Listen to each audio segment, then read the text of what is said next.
हाँ तो बच्चों आपने ब्रेक ले लिया होगा। तो अपन दूसरा वीडियो इसका रिकॉर्ड करते हैं और दूसरा वीडियो में अब आगे बढ़ते हैं। तो दूसरे वीडियो में हम क्या पढ़ेंगे, एंगल एंड इट्स मेजरमेंट से स्टार्ट करें, ट्रिग्नोमेट्री से स्टार्ट करते हैं। तो सबसे पहले हमें नाम दिया गया एंगल। क्या दिया गया है? एंगल। तो एंगल के बारे में बात कर लेते हैं, है ना। तो ये हमारी क्या भी एक लाइन है और इस पर अगर एरो लगा देंगे तो रे बन जाएगी, है ना। इसे एक जगह फिक्स कर देते हैं। तो ये इनिशियल रे है या इनिशियल पोजीशन बोल सकते हैं इसकी। तो इसको हम कितने तरीके से घुमा सकते हैं, फिक्स्ड है यहाँ। क्या यहाँ पे फिक्स्ड, ठीक है। फिजिक्स में इसी को अपन क्या बोलेंगे, एंगुलर डिस्प्लेसमेंट कहेंगे। यहाँ पर एंगल बोल रहे हैं और फिजिक्स में हम इसको एंगुलर डिस्प्लेसमेंट नाम देंगे। इसलिए वो एंगल के बारे में नॉलेज होना बहुत जरूरी है आपको।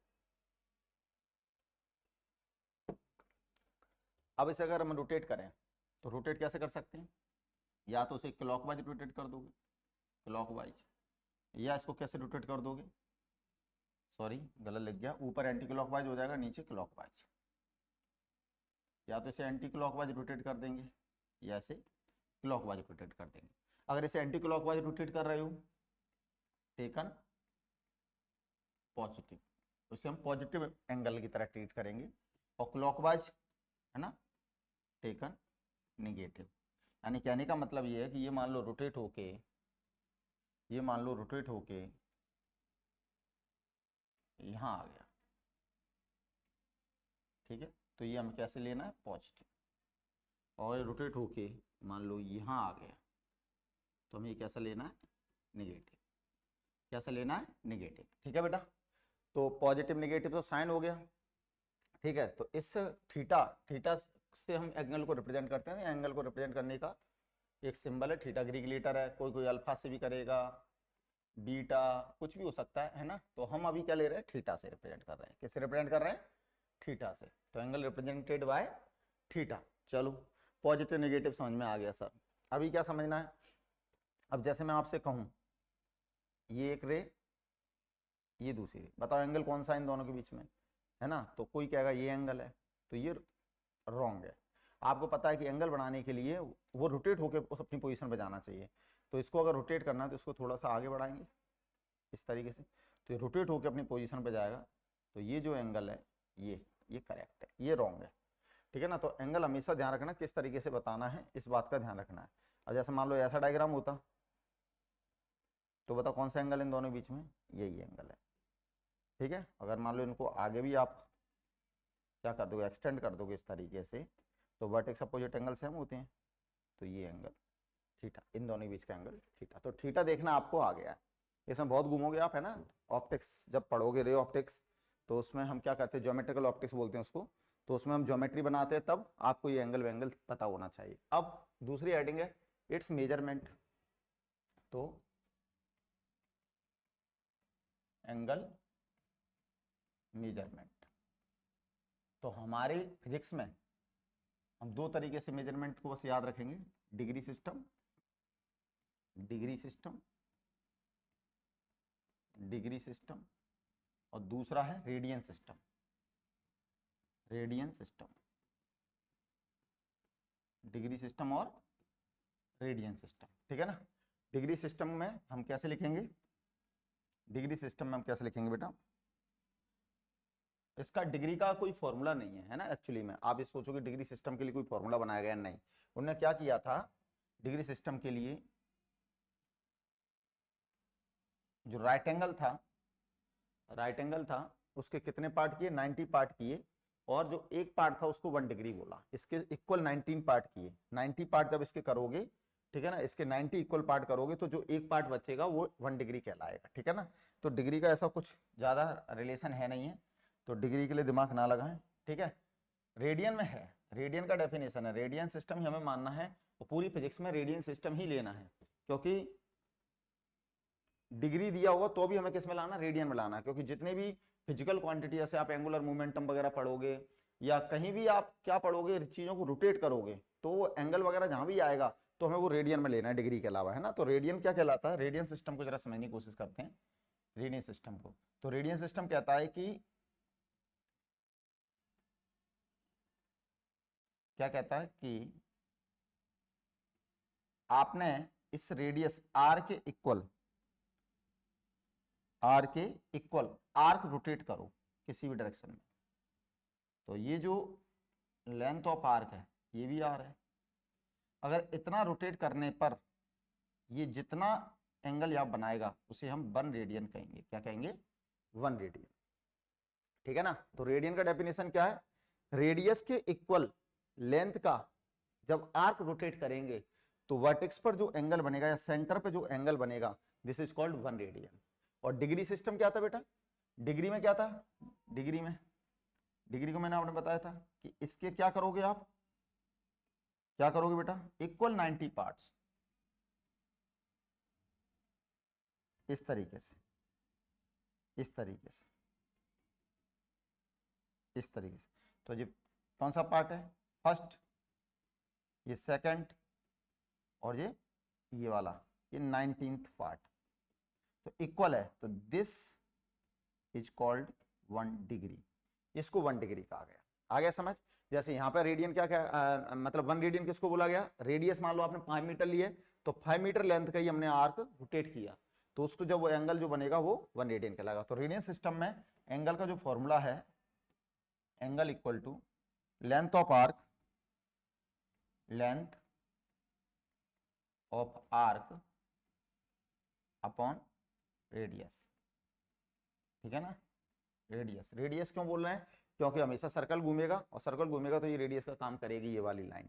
ठीक है। तो angle equal to length upon arc upon radius. तो ये रेडियन सिस्टम में, किसमें सिस्टम में बेटा? रेडियन सिस्टम में। हमें क्या याद रखना है? एक तो ये याद रखना फॉर्मूला। ठीक है। तो फॉर्मूला याद रखने के बाद एक और चीज याद रखनी है, relation between system, relation between system. तो रिलेशन बिटवीन सिस्टम क्या है? पाई रेडियन इक्वल टू होता है 180 डिग्री। इस तरीके से याद रख लेना, या कोई इसी को लिख देगा 1 radian equal to 180 by pi degree, या इसी को कोई लिख देगा 1 degree equal to pi upon 180 radian. Radian का मतलब सी से डिनोट करते हैं ऐसे, है ना। तो रेडियन में ऐसे अगर लगाए तो थीटा सी रेडियन, और यहाँ थीटा डिग्री। तो डिग्री में इस तरीके से हम क्या लगा देते हैं? 0 लगा देते हैं पावर में। तो डिग्री सिस्टम और रेडियन सिस्टम। डिग्री सिस्टम में कोई फॉर्मूला नहीं है, इसी से अपन को हमें क्या करना है? एक दूसरे को कन्वर्ट करना है। तो डिग्री सिस्टम का ज्यादा यूज नहीं होगा, ओनली रेडियन सिस्टम का यूज होगा, है ना। ध्यान रखना इस बात का। तो जैसे फॉर एग्जाम्पल आपको पता है 0 डिग्री, तो 0 डिग्री को कन्वर्ट करो तो ये 0 रेडियन ही होगा। 30 डिग्री, आप 30 डिग्री को कन्वर्ट करके देखते हैं। 30 इंटू, ध्यान से देखो, 1 degree, 1 degree equal to pi by 180, तो 1 डिग्री पाई बाय 180। अब ये क्या बन गया? रेडियन सी। तो 30 से कट गया 6, तो कितना हो गया? पाई बाय 6, है ना। और रेडियन नहीं लगाते, पाई बाय 6 लिख देंगे तो समझ जाओ रेडियन में। ठीक है। आ जाओ, आगे आओ बेटा। 45 डिग्री, 45 डिग्री कैसे करेंगे बेटा? 45 इंटू पाई बाय 180, तो 45 इंटू पाई बाय 180। सी लगाना में इसलिए कि आप रेडियन में बदल रहे हो उसको, डिग्री को, है ना। तो कितना हो जाएगा बोलो? ये काटो इससे, तो कितनी बार? 9 5 जा 45, 9 2 जा, अच्छा ये तो पूरे कट गया 4 टाइम्स, तो कितना आ गया? Pi by 4। यानी डिग्री में जो 45 डिग्री होता है वो रेडियन में पाई बाई 4 होता है। तो हमेशा ध्यान रखना, कभी भी आपको फिजिक्स के अंदर डिग्री में दिया है तो उसे रेडियन में कन्वर्ट कैसे करेंगे, ये याद रहना जरूरी है आपको, है ना। 45 के बाद क्या आता है? 60 डिग्री, आपने 10th क्लास में पढ़ा होगा। तो 60 डिग्री को करते हैं, तो 60 इंटू पाई बाय 180, 63 जा, तो कितना आ गया? Pi by 3 radian. अगला आ जाओ 90, तो 90 इंटू पाई बाय 180, तो कितना आ गया? Pi by 2। तो 19 को क्या कहते हैं? Pi by 2। अगला आ जाओ 180, मैं ये इंपोर्टेंट बता रहा हूँ, है ना। 180 पाई बाय 180, तो क्या आ जाएगा? पाई आ जाएगा। 180 से 180 कट जाएगा, 2 जा। ठीक है। इसके बाद 270, 270 इंटू पाई बाय 180, ठीक है। ये कट गया, 9 3 जा 27, 9 2 जा 8, 3 π/2। अगला जाओ 360 को 360 इंटू π/180, ये आ गया 2π। तो ये हमें याद भी रहनी चाहिए, है ना जी, मैंने आपको कन्वर्ट करना सिखा दी, बस यही कन्वर्जन पता होना चाहिए, फॉर्मूला याद होना चाहिए, angle equal to arc upon radius, वो फॉर्मूला याद रखना एक माइंड में, है ना। तो इतना समझ में आ गया आपको, ठीक है, इतना सबको समझ में आ गया, कोई दिक्कत? आगे बढ़ते हैं। एंगल क्लियर हो गया है, एंगल में से इतना याद रखना। ट्रिग्नोमेट्रिक फंक्शन को जरा देखते हैं। ट्रिग्नोमेट्रिक फंक्शन का क्या मतलब है, या ट्रिग्नोमेट्रिक रेशियो बोल दो इनको, है ना, फंक्शन बोलो या रेशियो बोलो एक ही बात है ना। ट्रिग्नोमेट्रिक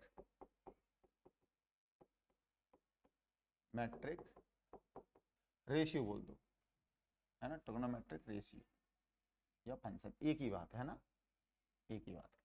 तो ट्रिग्नोमेट्रिक रेशियो या फंक्शन एक ही बात है। तो इसके लिए हम क्या करेंगे, ये पूरा का पूरा किस पे चलता है आपको पता ही है, राइट एंगल ट्रायंगल पर। तो एक राइट एंगल ट्रायंगल ले लेते हैं, ये हमने एक राइट एंगल ट्रायंगल ले लिया, क्योंकि ब्लैक है, सॉरी थोड़ा सा, है ना, ये हमने राइट एंगल ट्रायंगल ये ले लिया। अब आपको पता है इस ट्रायंगल में एक बात खास ध्यान रखना, जिसको नहीं पता है ध्यान से, तो ये एक 90 डिग्री, तो 90 डिग्री के सामने जो भी होता है उसे हम हाइपोटेनस बोलते हैं, ठीक है ना। तो हाइपो शॉर्ट में लिख देता हूँ हाइपोटेनियस, ठीक है, तो इसी को मैं एच कहूंगा। अब देखो दो एंगल बचे हुए हैं, एक ये एंगल और एक ये एंगल, तो कोई भी एंगल आप अपने मन से ले लो। तो आपने कहा सर मैं तो ये वाला एंगल ले रही हूँ या ले रहा हूँ, ठीक है ना। तो ये वाला एंगल अगर आप ले रहे हो बेटा, तो थीटा के सामने वाला क्या हो जाएगा, base, sorry perpendicular, opposite to theta is called perpendicular,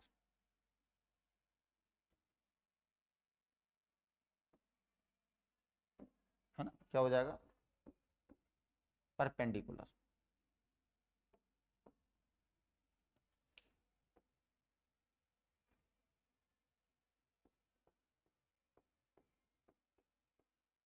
perpendicular, ठीक है, और बचा हुआ क्या हो जाता है बेटा, बेस। ओके, तो परपेंडिकुलर को मैं पी कहूंगा, बेस को बी कहूंगा, और लिख भी देता हूं, है ना। 90 डिग्री के सामने हाइपो, थीटा के सामने परपेंडिकुलर, और रिमेनिंग बेस। फास्ट करना है आपको काम, बेस मतलब बी, ठीक है ना।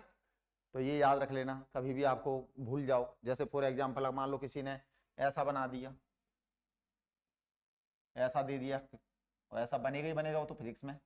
तो ये मान लो 90 डिग्री है, ठीक है, और ये एंगल थीटा है, तो आपको पता है 90 के सामने वाला क्या हो जाएगा, हाइपो, थीटा के सामने वाला क्या हो जाएगा, परपेंडिकुलर, और ये अपने आप क्या हो जाएगा, बेस। तो ये एग्जाम्पल मैंने यहाँ दिया है इस बात को समझाने के लिए, ठीक है। अब रेशियो, किसका रेशियो है ये, हमारी साइड्स का रेशियो। किसका रेशियो है, साइड का रेशियो। तो साइड का रेशियो कैसे कौन हो जाएगा बोलो, तो कितने रेशियो बन सकते हैं, पॉसिबल है 6 रेशियो, 6 रेशियो पॉसिबल है। पहला रेशियो मान लो आपने कहा P/H, फिर आपने कहा B/H, फिर आप डिवाइड मार दो तो P/B, ठीक है। तो इनको नाम दिया गया, इनको क्या दिया गया नाम, ये बोला गया साइन थीटा, ये बोला गया कॉस थीटा, ये बोला गया टेन थीटा, ठीक है। अब तुम्हें पता है कि अगर ये रेशियो है तो उसके अपोजिट भी उल्टे रिवर्स कर दो इन्हें, H/P, H/B और B/P, ठीक है। तो साइन का उल्टा होता है कॉसेक, तो ये कॉसेक थीटा, कॉस का उल्टा होता है सेक, तो ये सेक थीटा, और टेन का उल्टा होता है कॉट, तो ये कॉट थीटा, ठीक है ना। और आप जानते हो हाइपोटेनस सबसे बड़ी साइड होती है, तो आप देख रहे हो हाइपोटेनस सबसे बड़ी साइड होती है, इसलिए साइन और कॉस की वैल्यू 1 से छोटी होगी, 1 और -1 के बीच में लाई करेगी, है ना। तो बात की बात है, उसे छोड़ो। अब इसे फंक्शन क्यों बोल रहे हैं, फंक्शन इसलिए बोल रहे हैं कि जब हम वाई और एक्स की बात करते हैं तो इसी को हम किस तरीके से लिख देते हैं, जैसे अगर मैं आपसे बात करूं, ये ग्राफ बनाऊं इस तरीके से, तो ये एक्स एक्सिस हो गया, ये वाई हो गया, वाई के फॉर्म में जो एफ एक्स हो गया, तो इसी को मैं क्या लिख दूंगा, Y equal to sine X, Y equal to cos X, Y equal to tan X, और y इक्वल टू, है ना, cot x, y equal to sec x, और y equal to cosec x। तो दिस इज कॉल्ड फंक्शन। इस तरीके से लिख दोगे तो फंक्शन, और ऐसे लिख दोगे तो रेशियो। तो trigonometric ratio, trigonometric function, this is a function, है ना, इन्हें हम ट्रिग्नोमेट्रिक फंक्शन कहते हैं। अब आपको फंक्शन में नहीं घुसना है कि फंक्शन क्या होता है क्या नहीं होता, आप दिमाग ही मत लगाओ उस चीज के लिए, आपको तो ये चीजें आनी चाहिए, है ना, ये मेन है। ठीक, इसके बाद आपको पता गया होगा, ये सब 10th क्लास की चीजें बता रहा हूँ, रिपीट इसलिए कर रहा हूँ कि आपको ये आना चाहिए, बस सीधी सी बात इतनी सी है, दिमाग ही नहीं लगाना ज्यादा। ट्रिग्नोमेट्रिक आइडेंटिटीज अब आपको पता है, क्या पता है, according to PGT, according to PGT, PGT के क्या होता है बेटा, पीजीटी में बोलो, पीजीटी में सर हमें बताया गया है हाइपोटेनस का स्क्वायर, परपेंडिकुलर का स्क्वायर प्लस बेस का स्क्वायर। तो आपको पता है कि ये अगर पीजीटी पाइथागोरस थ्योरम है तो इसमें हम क्या निकाल सकते हैं, आइडेंटिटी, यहाँ से ट्रिग्नोमेट्रिक आइडेंटिटी बना सकते हैं। तो ट्रिग्नोमेट्रिक आइडेंटिटी 3 टाइप से बनती है, कितने टाइप से बनती है, 3। कैसे 3, देखो, है ना, डिवाइडिंग बाय एच स्क्वायर, तो dividing by H square both side, ठीक है, हमें एक बार लिख दिया समझ जाना। तो एच स्क्वायर यहाँ क्या आ जाएगा 1, यहाँ क्या हो जाएगा पी अपॉन एच, और पी अपॉन एच क्या होता है साइन स्क्वायर थीटा, और यहाँ क्या हो जाएगा B upon H, B upon H क्या होता है कॉस स्क्वायर थीटा। तो sine square theta plus cos square theta equal to क्या हो गया 1 हो गया। अगला क्या है, अगला दूसरा सेकंड देखो, second dividing by P square से कर दो बोथ साइड, पी स्क्वायर से जब तुम डिवाइड करोगे तो H square, H upon P क्या होता है, पी अपॉन एच क्या होता था, पी अपॉन एच होता था हमारा साइन, तो जो हो जाएगा कोसेक,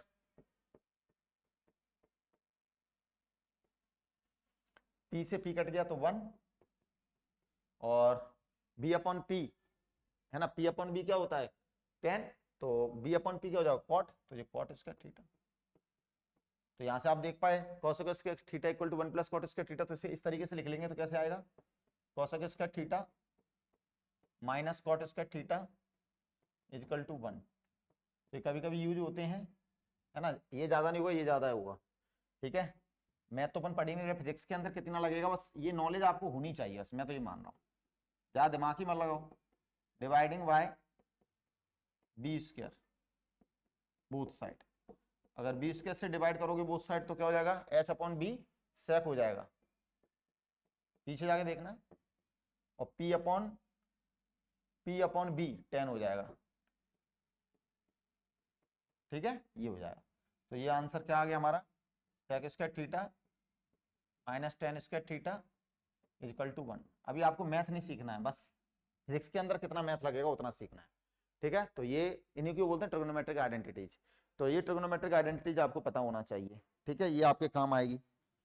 एक आपके काम क्या आएगा, एक आपके काम क्या आएगा बेटा, एक फॉर्मूला और इसमें बनेगा, अभी आपने फॉर्मूला देखा होगा, क्या फॉर्मूला बनेगा, यहाँ देखो, यहाँ मैंने बनाया नहीं है, यहाँ देख लो, आपको पता है वैसे, अगर मैं इन दोनों का डिवाइड करूंगा तो यहाँ से एक और फॉर्मूला नहीं बनेगा, tan theta equal to sine theta upon cos theta, तो एक रेशियो और बन गया, साइन और कॉस को जब डिवाइड करेंगे तो क्या आएगा 10। सिमिलरली यहाँ पे क्या एक रेशियो बन जाएगा cot theta, cos theta upon sine theta. तो उम्मीद करता हूँ ये भी समझ में आ गया होगा, दिस इज अ रेशियो और दिस इज अ फंक्शन और आइडेंटिटीज, ठीक है। तो ये आइडेंटिटीज आपको पता होना चाहिए एक तो, ठीक है, ये आइडेंटिटीज पता है आपको। अब आते हैं क्वाड्रेंट को समझते हैं, किसको समझते हैं, क्वाड्रेंट। ऐसे फॉर्मूले आ गए, तो सबसे पहले क्वाड्रेंट समझते हैं यहाँ पर, और इसको कॉपी कर लेते हैं, एक पेज और नया ले लेते हैं क्वाड्रेंट के लिए, है ना, ऐसे डार्क करता हूँ।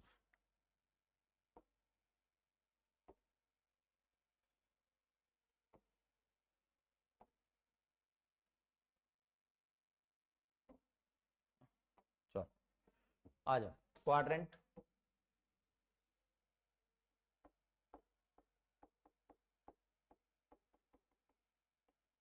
क्वाड्रेंट समझते हैं। क्वाड्रेंट क्या होता है ध्यान से देखें, आपको पता है कि पूरा का पूरा जो प्लेन है, पूरा का पूरा जो प्लेन है वो हमारा फोर्थ क्वाड्रेंट में क्या है बटा हुआ है,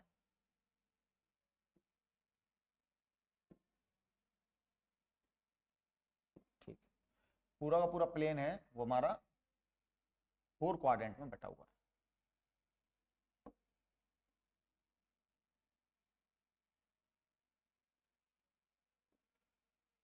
ठीक है, आप देखो इसको जरा समझना अच्छे से बेटा, ये बहुत अच्छे से आना चाहिए आपको। ठीक है, तो क्वाड्रेंट का मतलब होता है फोर्थ पार्ट, है ना, ऑफ प्लेन। तो इस प्लेन को हमने फोर्थ पार्ट में डिवाइड किया, तो ये कौन सा क्वाड्रेंट कहलाता है? इसे बोलते हैं फर्स्ट क्वाड्रेंट। इसे कौन सा क्वाड्रेंट बोलते हैं? First quadrant. क्वाड्रेंट। इसे कौन सा बोलते हैं? सेकंड। इसे कौन सा बोलते हैं बेटा? थर्ड। एज इट इज याद रखना है, इसे क्या बोलते हैं? फोर्थ। ठीक है, तो थर्ड, फोर्थ। क्लियर? अब इस कहानी को समझें, है ना, this is origin, this is origin. अब आपको बताइए, यहां पर अगर मैं इसी को रेफरेंस लाइन ले लूं, इसी को रेफरेंस लाइन ले लूं, कितना डिग्री होगा? 0 डिग्री। तो ये लाइन जो है वो 0 डिग्री, और अगर मैं घूम के द्वारा ऐसे आ जाऊं, ऐसे द्वारा घूम के, तो पूरा 360 डिग्री, तो इसे 360 डिग्री भी बोलेंगे, है ना। और अगर मैं रेडियन में बात करूं तो 0 और क्या, 2 पाई। सही है, तो रेडियन में हमें ये पता होना चाहिए। इसमें कितना बोलेंगे? 90 डिग्री और π/2। इसको क्या बोलेंगे बेटा? 90 में ऐड कर दो 90 और 180 डिग्री और पाई। 90 फिर 180 में फिर 90 ऐड कर दो तो 270 डिग्री या फिर 3π/2। अभी थोड़ी देर पहले बता के आया हूं, इसलिए मैंने आपको पहले वो चीज बताई। अब फर्स्ट क्वाड्रेंट खास बात क्या है? फर्स्ट क्वाड्रेंट में आप यहां से भी जा सकते हो और यहां से भी जा सकते हो, तो आप पे 2 ही लाइनें जाने के लिए। जब यहां से आप फर्स्ट क्वाड्रेंट में जाओगे तो 0 प्लस या फिर 2π प्लस थीटा, तो इसको हम फर्स्ट क्वाड्रेंट को क्या नाम देंगे? 2π प्लस थीटा। यानी 2π से अगर ज्यादा एंगल होगा तो आप फर्स्ट क्वाड्रेंट में आ जाओगे दोबारा से। ठीक है, या यहां एंगल कितना हो रहा है? 90, तो आप बैक जाओगे तो 90 से कम, यानी π/2 माइनस थीटा। ठीक है, तो इसका आइडेंटिफिकेशन क्या है? ऐसे एंगल जो 2π प्लस थीटा, जैसे 360 से बड़ा 400 आ गया, तो 400 कहां लाई करेगा? फर्स्ट क्वाड्रेंट में। आगे समझ के नहीं आया? 90 माइनस थीटा मतलब 30, 45, 60, ये सब कहां लाई करेंगे? फर्स्ट क्वाड्रेंट में। सेकंड क्वाड्रेंट की बात, सेकंड क्वाड्रेंट में जाने के लिए 2 तरीके हैं, इस लाइन से पीछे और इस लाइन से आगे। इस लाइन से आगे तो प्लस होगा, क्योंकि आप जानते हो एंगल ऐसे घूमता है, ऐसे। इस लाइन से पीछे जाओगे तो माइनस होगा। समझ में आ रहा है कि नहीं आ रहा है? क्लियर? अरे पाई से पीछे जा रहे हो तो माइनस ही तो होगा। क्लियर? तो क्या बनेंगे बोलो?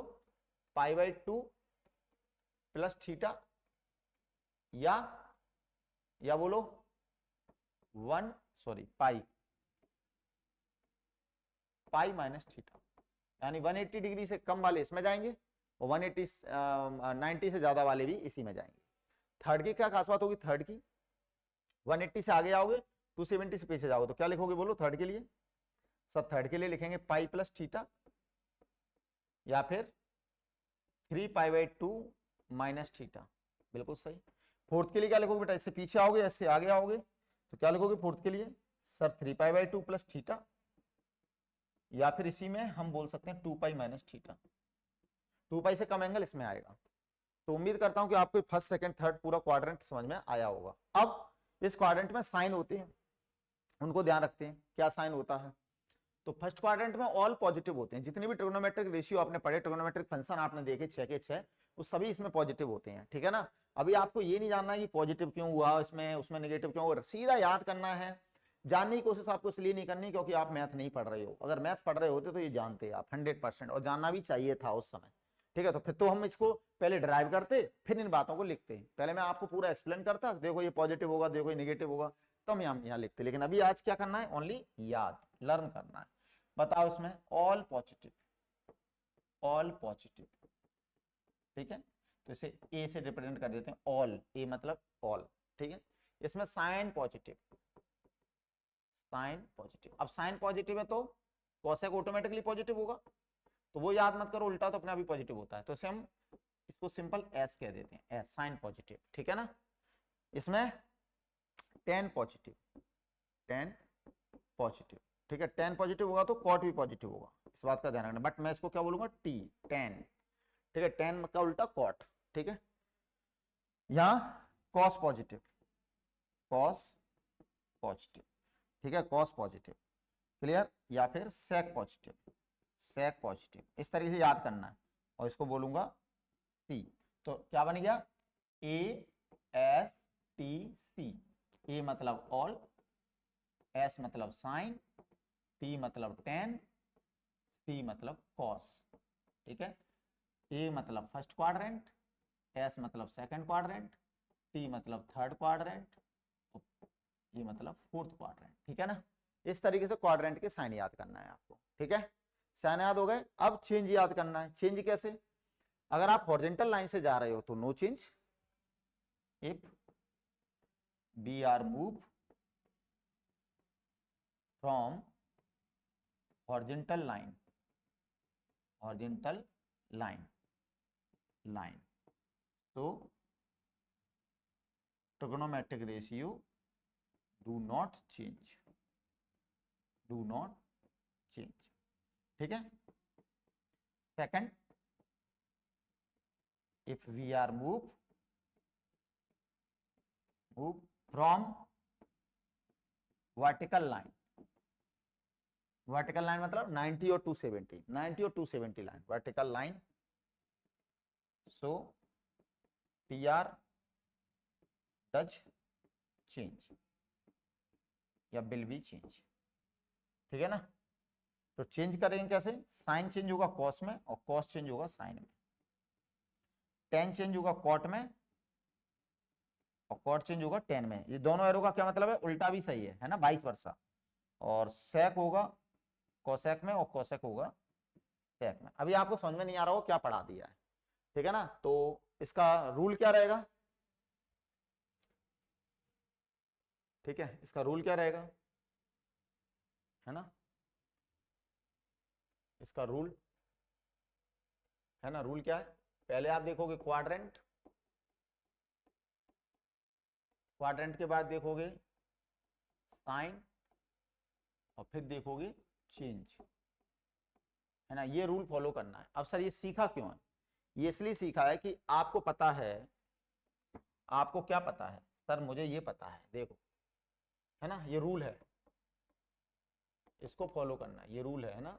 अब हमें क्या पता है, हमें 0 डिग्री पता है, 30 डिग्री पता है, 45 डिग्री पता है, 60 डिग्री पता है और 90, ये एंगल याद रहते हैं आपको, साइन कॉस और टेन, ठीक है ना, ये एंगल थीटा। तो साइन 0 कितना होता है 0, साइन 30 कितना होता है 1/2, साइन 45 कितना होता है 1/√2, साइन 60 कितना होता है √3/2, साइन 90 कितना होता है 1, ये याद है बस ओनली आपको। कॉस कितना होता है, जस्ट इसको रिवर्स कर दो तो 1, कॉस 0 1, कॉस 30 √3/2, कॉस 45 1/√2, कॉस 60 1/2 और कॉस 90 0, ठीक है। अब इसका डिवाइड मारो 10 आएगा, 0 में 1 का डिवाइड करोगे तो 0, 1/2 में 3/2 का करोगे तो 1/√3, 1/√2 1/√2 का करोगे 1, √3/2 में इसका करोगे तो √3 और 1 में 0 का करोगे तो infinity, not defined, not defined. अब उल्टे वाले अपन को नहीं करने है ना, साइन कॉस टेन में ही काम हो जाता है, उल्टा करना है तो आराम से उल्टा कर देना, कोई दिक्कत नहीं है। अगर लिखना है तो मैं लिख देता हूँ कॉट, ठीक है, सेक कोसेक, ठीक है। तो सेक कॉट क्या होता है, 10 का उल्टा, तो 0 का उल्टा इन्फिनिटी, 1/√3 का उल्टा √3, 1 का उल्टा 1, √3 का उल्टा 1/√3, इन्फिनिटी का उल्टा 0। सेक किसका उल्टा होता है कॉस का, तो 1 का उल्टा 1, √3/2 का 2/√3, 1/√2 का √2, 1/2 का 2 और 0 का उल्टा इन्फिनिटी। कॉसेक किसका उल्टा होता है साइन का, तो 0 का उल्टा इन्फिनिटी, 1/2 का 2, 1/√2 का √2 और √3/2 का 2/√3 और इसका 1 का 1। तो इस तरीके से आप, ये तो सबको याद रहनी चाहिए।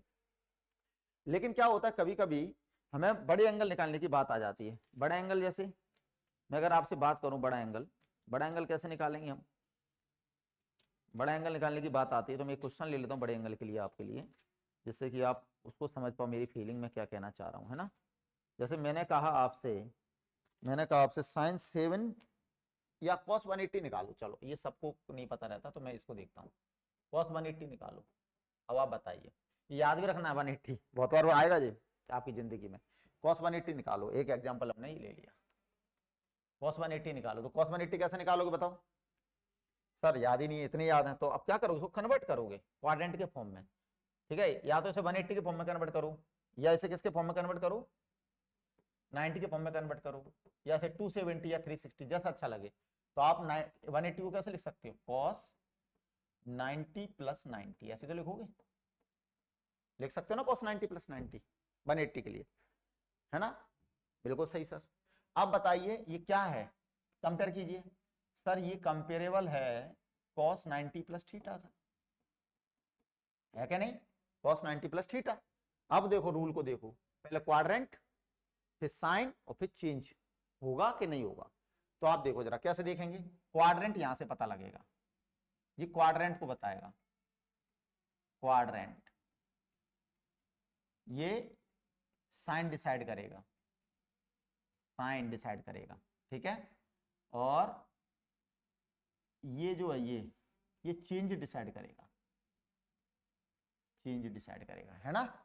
चेंज डिसाइड, डिसाइड लिखा है, ये डिसाइड करना है, इससे साइन चेंज होगा, ये बगल वाले से, ये पूरा क्वाड्रेंट को बताएगा और ये चेंज को बताएगा। अब देखो यहां लगा रहा हूं 90 प्लस थीटा, आ जाओ इधर, 90 प्लस थीटा कौन सा quadrant, 180 pi by 2 plus theta कौन सा क्वाड्रेंट, सेकंड। तो आप लिखोगे, देखो इस रूल को देखो, इस रूल को देखो, सेकंड क्वाड्रेंट, देखो सही लिखा है सेकंड क्वाड्रेंट। अब सेकंड क्वाड्रेंट के बाद साइन देखो, तो साइन कौन बताएगा, कॉस। तो साइन, कॉस का साइन कैसा होता है बोलो, नेगेटिव, क्योंकि साइन पॉजिटिव होता है सेकंड क्वाड्रेंट में, साइन पॉजिटिव, तो कॉस कैसा, नेगेटिव। दूसरी बात, थर्ड चेंज, थर्ड क्या बोला है, चेंज, चेंज होगा कि नहीं होगा, मैंने क्या बोला है, वर्टिकल लाइन से जाओगे तो चेंज होगा। तो कौन सी लाइन से जा रहे हो, 90 प्लस थीटा, तो ये चेंज को बताएगा, ये 90, अगर यहाँ 270 लिखा हो तो भी चेंज होगा, या 180 लिखा हो तो चेंज नहीं होगा, 360 लिखा हो तो चेंज नहीं होगा, 90 या 270 कुछ भी यहाँ लिखा होगा तो चेंज होगा। तो कॉस किस में चेंज होगा, साइन में। यानी अब फाइनल आंसर क्या हो गया, फाइनल आंसर देखो लिखने की बारी, तो पहले साइन लग गया माइनस का, फिर साइन बन गया, ठीक है? तो 90 प्लस थीटा चला गया, बचेगा क्या, 90 ये वाला, तो माइनस साइन 90, और साइन 90 कितना होता है 1, इसलिए तो कॉस 180 किसके इक्वल आया, माइनस 90 के, इसलिए कॉस 180 कितनी वैल्यू हो गई, -1। तो इसलिए कॉस 180 की वैल्यू हम -1 लेते हैं, ठीक है? अब यहां पे थोड़ा सा फास्ट करेंगे, दूसरा क्वेश्चन, सेकंड क्वेश्चन क्या है बेटा, साइन 180। अब साइन 180 को निकाल के देखते हैं, साइन 180, तो आप लिखोगे साइन 90 प्लस 90, बिल्कुल सर, ठीक है? तो कौन सा क्वाड्रेंट बोलो, second quadrant, second quadrant sir, बिल्कुल सही। साइन बोलो पॉजिटिव सर, इस रूल को फॉलो करना, साइन पॉजिटिव सर। चेंज बोलो, चेंज, चेंज, क्योंकि पॉजिटिव क्यों, क्योंकि सेकंड क्वाड्रेंट में साइन पॉजिटिव होता है इसलिए पॉजिटिव, चेंज होगा, 90 लिखा है इसलिए साइन किस में चेंज होगा, कॉस में। तो फाइनल क्या हो गया, कॉस 90। तो यानी साइन 180 किसके इक्वल है, कॉस 90, और कॉस 90 कितना होता है 0, इसलिए साइन 180 क्या होता है 0। तो जो ये जो आपको बताया गया, ये पूरा जो सिखाया गया, ये जब सिखाया गया, ये सब किसके लिए सिखाया गया बेटा, ये सिखाया गया आपको ये बड़े एंगल फाइंड आउट करने के लिए, आ गया समझ? तो बड़े एंगल आप अगर फाइंड आउट कर लोगे तो आराम से आप किसी भी एंगल को निकाल सकते हो। जैसे अब मैं दूसरा एंगल कोई लूं आपसे, जैसे मैं 330 डिग्री ले रहा हूं, ठीक है ना? अब एक बड़ा एंगल लेके फिर आपको बताता हूं। ये तो मैंने इसलिए बताया कि 180 हम जनरली फिजिक्स में बहुत बार यूज करेंगे, बहुत बार आएगा फिजिक्स में, है ना? अब आते हैं हम किस पे, 330 डिग्री, ये थोड़ा सेव हो जाए तो 330 वाले को भी और कर लेते अपन, है ना?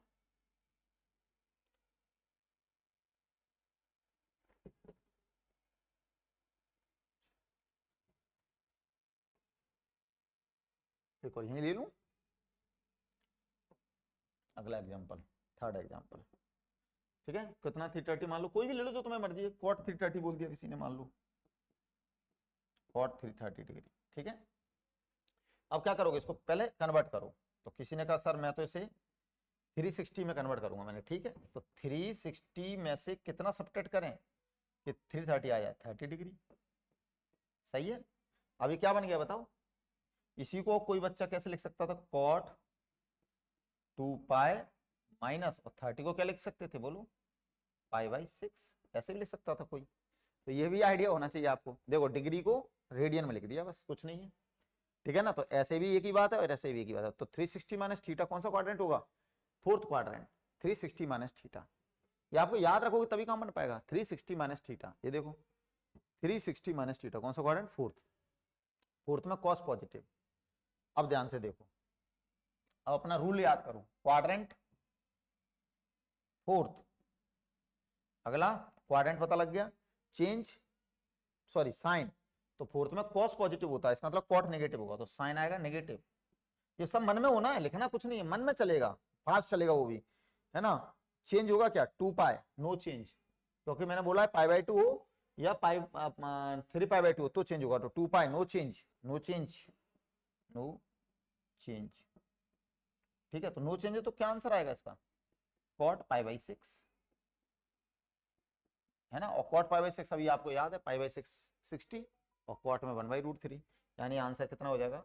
1/√3, यानी कॉट 330 कितना होगा? 1/√3।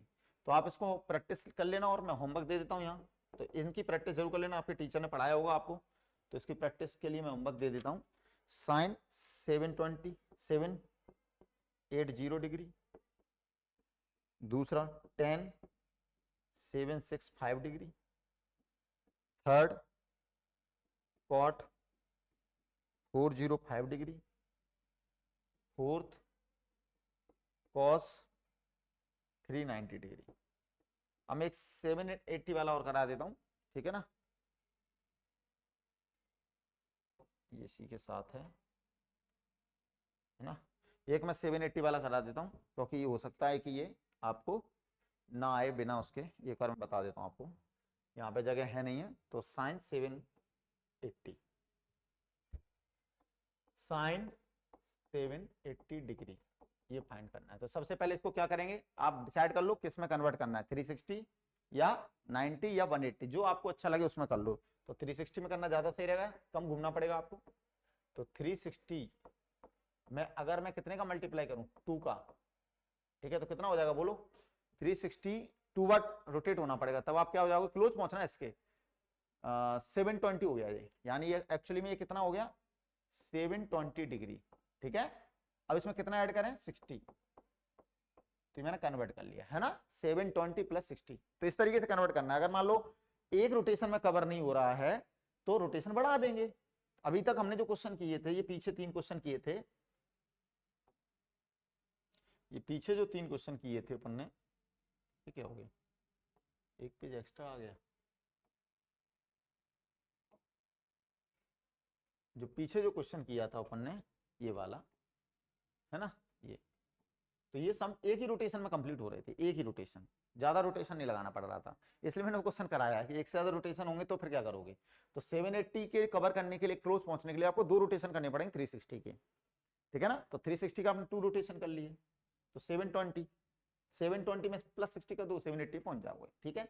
अब बताइए 360 के 2 रोटेशन करोगे तो 360 इसी लाइन पे तो आ रहा है ना, 1 रोटेशन और सेकंड रोटेशन, तो यही तो खड़े मिलोगे आप। तो 360 + थीटा, यानी कौन सा क्वाड्रेंट? फर्स्ट में जाएगा। किस में जाएगा? फर्स्ट में, ऐसे जाना है, प्लस लगाया ना और माइनस लगाओ तो सेकंड में। तो आपको क्वाड्रेंट पता लग गया, क्या पता लग गया? क्वाड्रेंट। तो सबसे पहले क्वाड्रेंट पता लगाना होता है, तो कौन सा क्वाड्रेंट? First quadrant. फर्स्ट में क्या होगा? ऑल पॉजिटिव, तो साइन क्या आएगा? पॉजिटिव। चेंज होगा? नो चेंज, क्योंकि 360 लिखा है तो नो चेंज। तो बोलो आंसर क्या हो जाएगा इसका? इसका आंसर हो जाएगा सर साइन 60 डिग्री। कितना हो जाएगा? साइन 60, और साइन 60 कितना होता है dear? √3/2। This is a √3/2 answer, ठीक है, क्लियर। तो आंसर आप कैसे भी घूम लो, मैंने 360 बनाया, आप 180 बनाते, 180 बनाते तो 4 आता, सिंपल सी बात है, 180 करते तो 4 ही तो आता है यहाँ, 180 × 4 टाइम्स घूमना पड़ता, और 90 करते तो कितना बार घूमना पड़ता? 8 बार।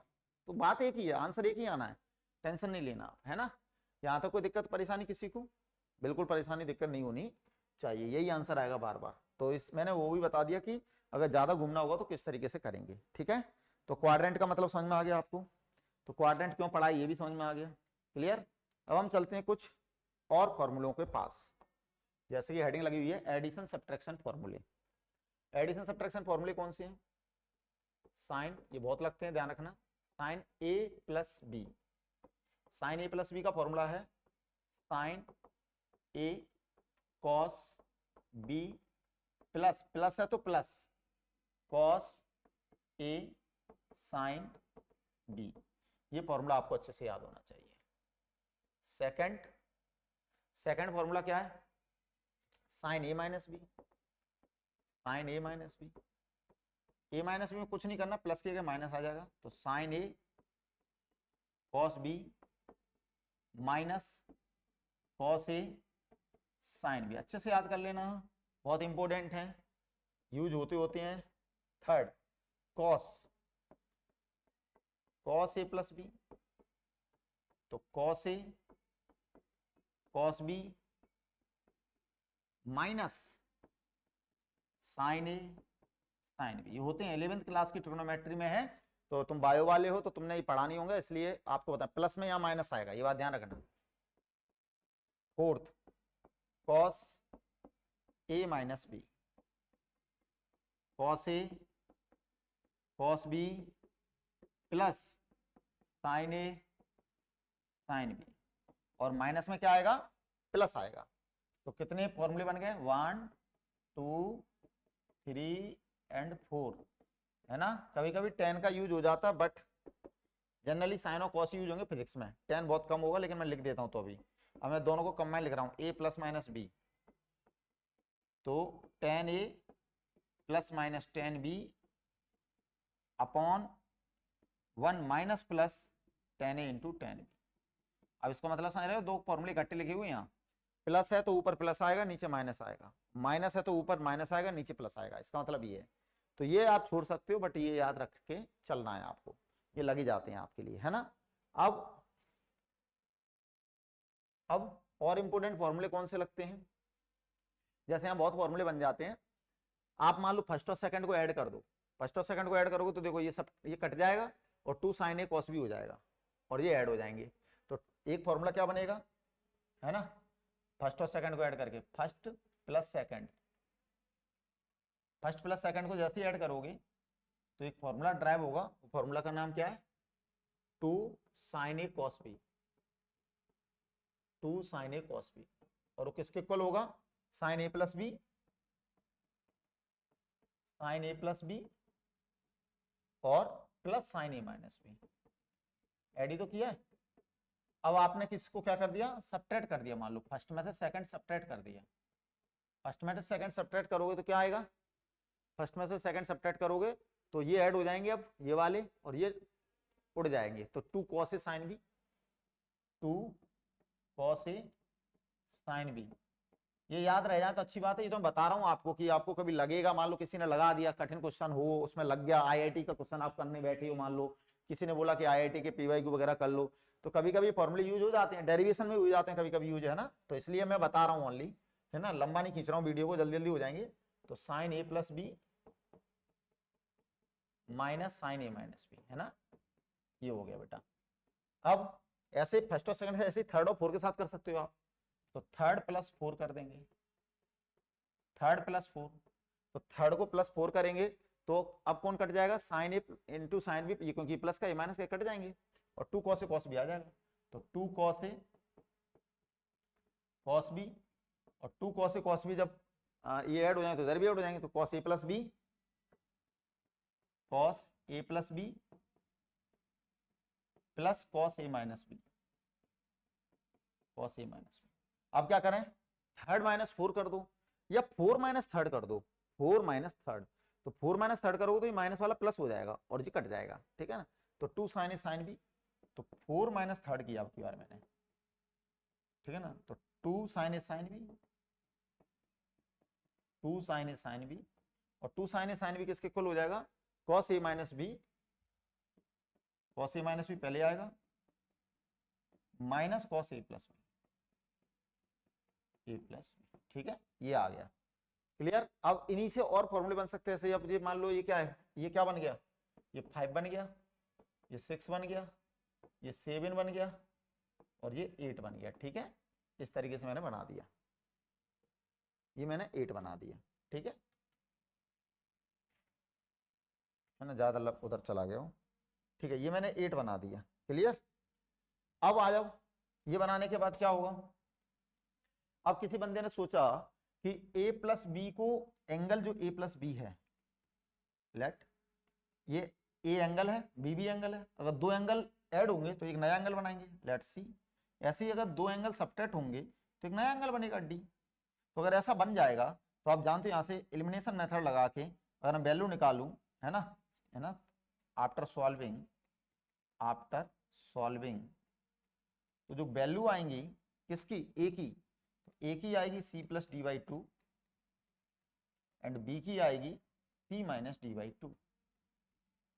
ठीक है ना, C minus D by two. तो आफ्टर सॉल्विंग ये वैल्यू आएंगी ए और बी की, आप करोगे इसको सॉल्व, देखो बी से बी कट गया, ए और ए 2a, सी प्लस डी, तो a equal to c plus D by two, minus करो, माइनस प्लस माइनस, तो ए से कट गया बी और बी 2b, सी माइनस डी, और 2b का बी से सी माइनस डी बाई टू आ गया तुरंत। अब अगर क्या करोगे, पुट ऑल वैल्यू, नहीं, value of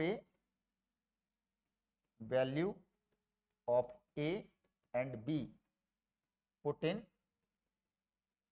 in equations 5, 6, 7 and 8। और आपने इसमें पुट कर दिया तो देखो क्या होने वाला है, क्या हो जाएगा बोलो, sine C plus sine D, sine C plus sine D, बोलिए, ए प्लस बी की जगह सी, ए माइनस बी की जगह डी, तो sine C plus sine D इधर भी आएगा, तो 2 साइन, ए की जगह क्या, C plus D by two, और कॉस बी की जगह क्या, C minus D by two. बन गया एक नया फॉर्मूला। ठीक है, ये फॉर्मूला नंबर 9 हो गया, 8, 9। अगला इससे बनेगा तो साइन सी माइनस साइन डी, क्या बना, 2 cos c plus D by two और sine C minus D by two, formula number 10 बन गया।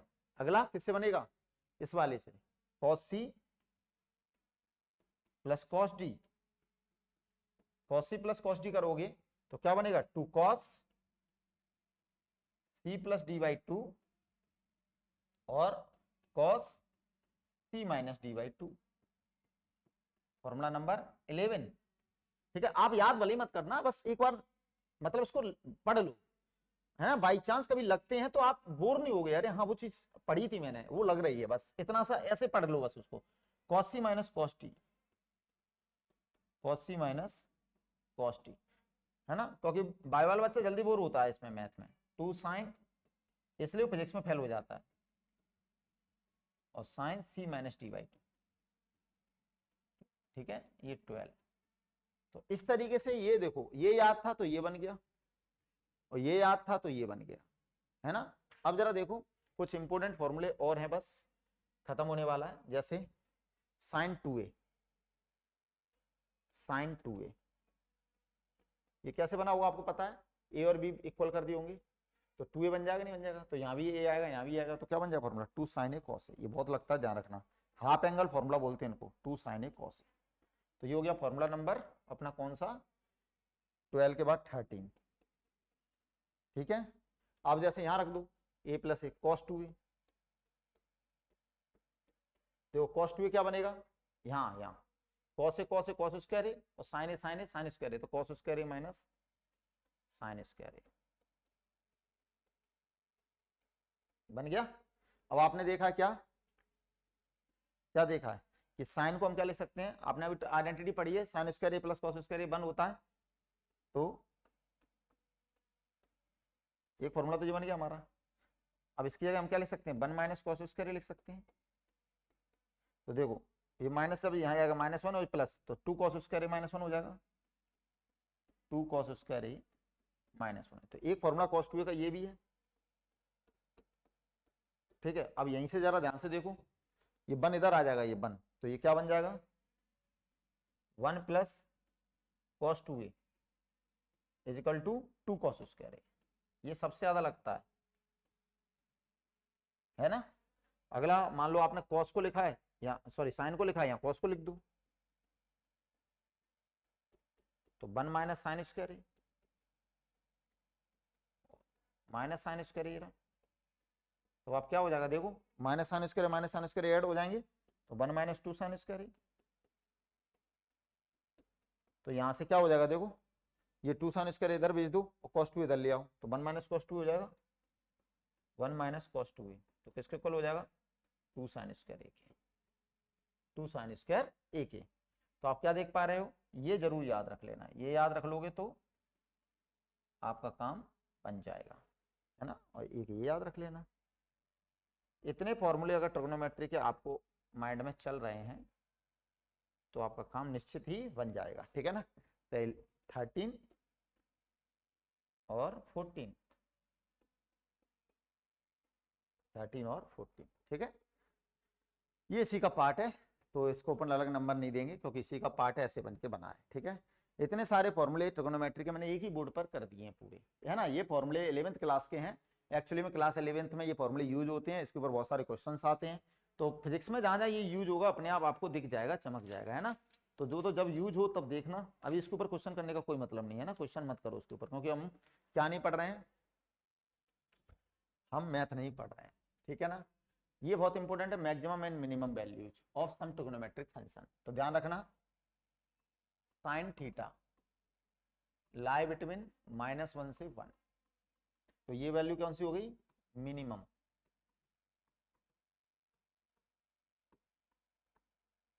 और ये वैल्यू कौन सी हो गई, मैक्सिमम, ठीक है। तो एक बात, सेकंड बात, cos थीटा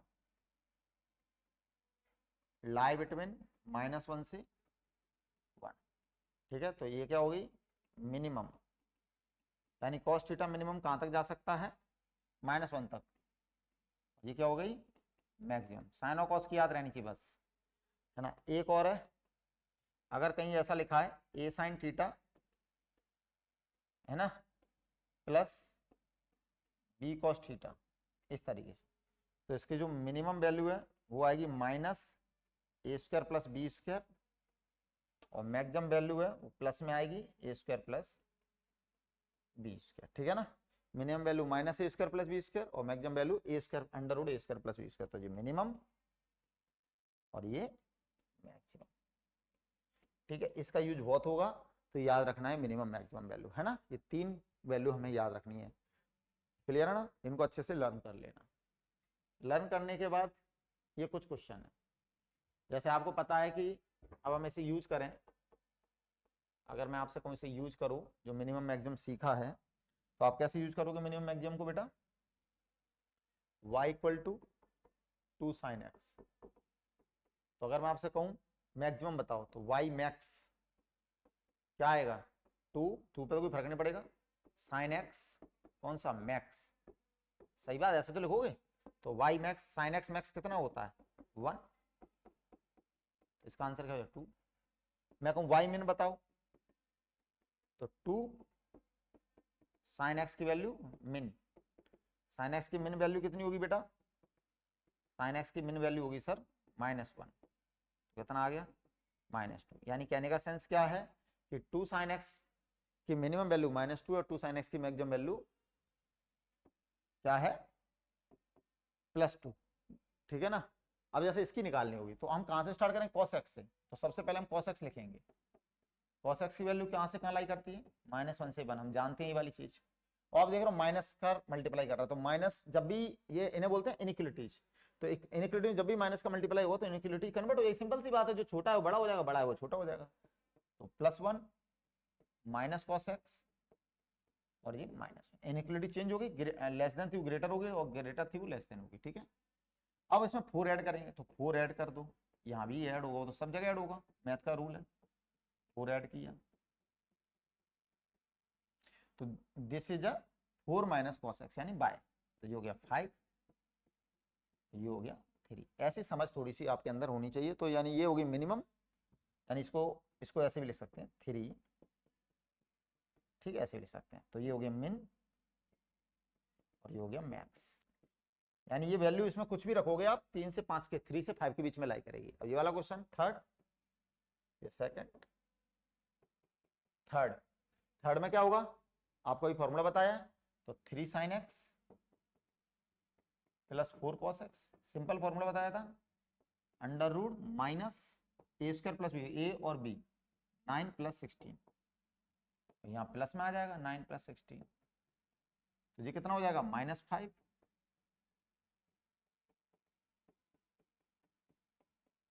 और ये कितना हो जाएगा +5, यानी कहाँ लाई करेगा, -5 से +5 के बीच में लाई करेगा।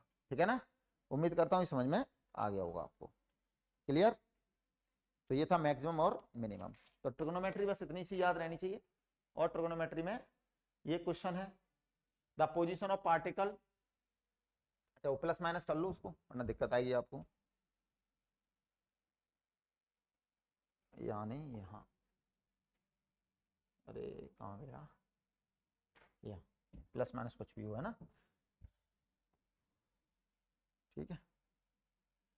अब ये पूछ रहा है द पोजीशन ऑफ पार्टिकल, क्या क्वेश्चन है बेटा, the position of particle moving along X varies with time T according to equation, ये इक्वेशन दे रखी है उसके अकॉर्डिंग क्या कर रहा है, वो मूव कर रहा है। तो बताओ क्या करोगे बेटा,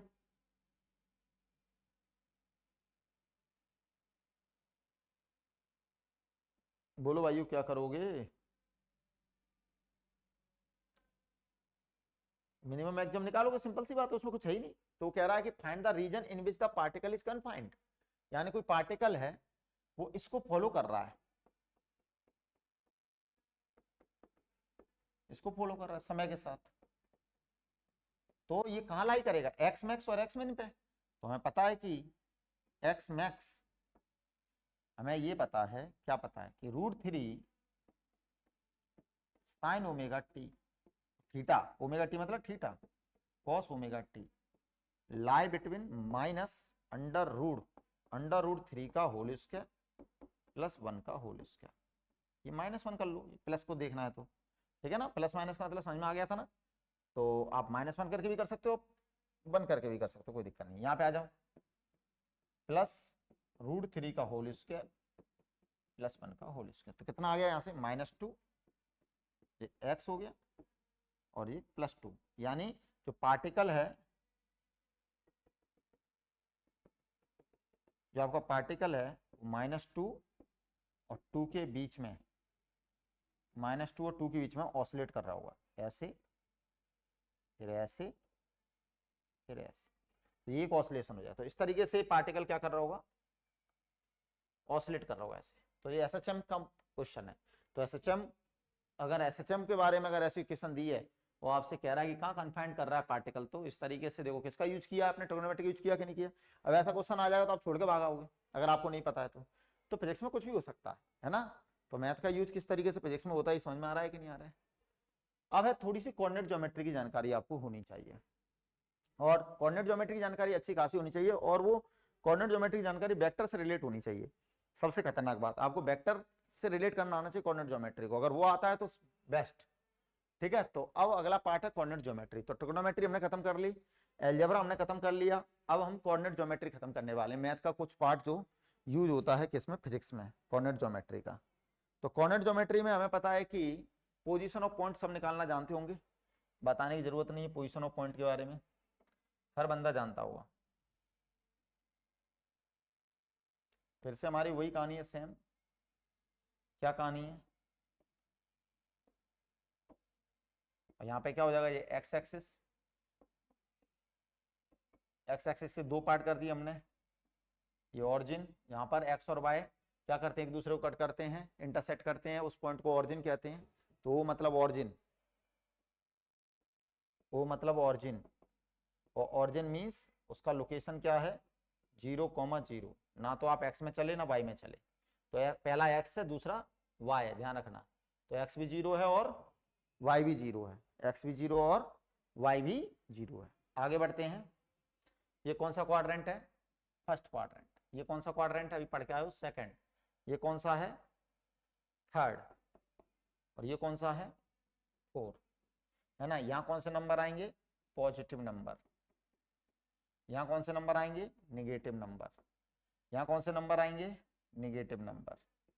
यहाँ कौन से नंबर आएंगे, पॉजिटिव नंबर। ठीक है ना। तो आप मेरे को सोच के बताओ, फर्स्ट क्वाड्रेंट में अगर आप लाई कर रहे हो तो क्या रहेगा। अगर मैं आपसे कहूँ कितनी लोकेशन है यहाँ पर देखो, positive X axis, positive Y axis, negative x axis, negative Y axis, first quadrant, second quadrant, third quadrant. तो अपन यहाँ पे लोकेशन लिख लेते हैं, लोकेशन, लोकेशन में बोलो पॉजिटिव एक्स एक्सिस है ना, सेकंड लोकेशन बोलो, second location negative x axis, third location बोलो positive Y axis, fourth location बोलो negative Y axis, fifth location बोलो फर्स्ट क्वाड्रेंट, सिक्स क्वाड्रेंट, सिक्सवा लोकेशन बोलो सेकंड क्वाड्रेंट, इसमें थर्ड क्वाड्रेंट, और इसमें फोर्थ क्वाड्रेंट। ठीक है, ये तो लोकेशन हो गई। और अब पॉइंट, पॉइंट क्या हो जाएगा, पॉइंट हमें पता है कैसे रिप्रेजेंट करते हैं, एक्स कॉमा वाई से। तो बताइए पॉजिटिव एक्स एक्सिस अगर इस पे कहीं पॉइंट होगा तो एक्स तो रहेगा, वाई नहीं रहेगा, तो यानी क्या आएगा लोकेशन एक्स कॉमा जीरो। ठीक है, निगेटिव में क्या आएगा माइनस एक्स जीरो, निगेटिव हो जाएगा। पॉजिटिव वाई एक्सिस में क्या आएगा जीरो कॉमा वाई आएगा, निगेटिव में क्या आएगा जीरो कॉमा माइनस वाई आएगा। फर्स्ट में क्या आएगा, दोनों पॉजिटिव आएंगे, एक्स और वाई दोनों फर्स्ट में आने के लिए दोनों पॉजिटिव रहेंगे। सेकंड में क्या रहेगा एक्स नेगेटिव वाई पॉजिटिव,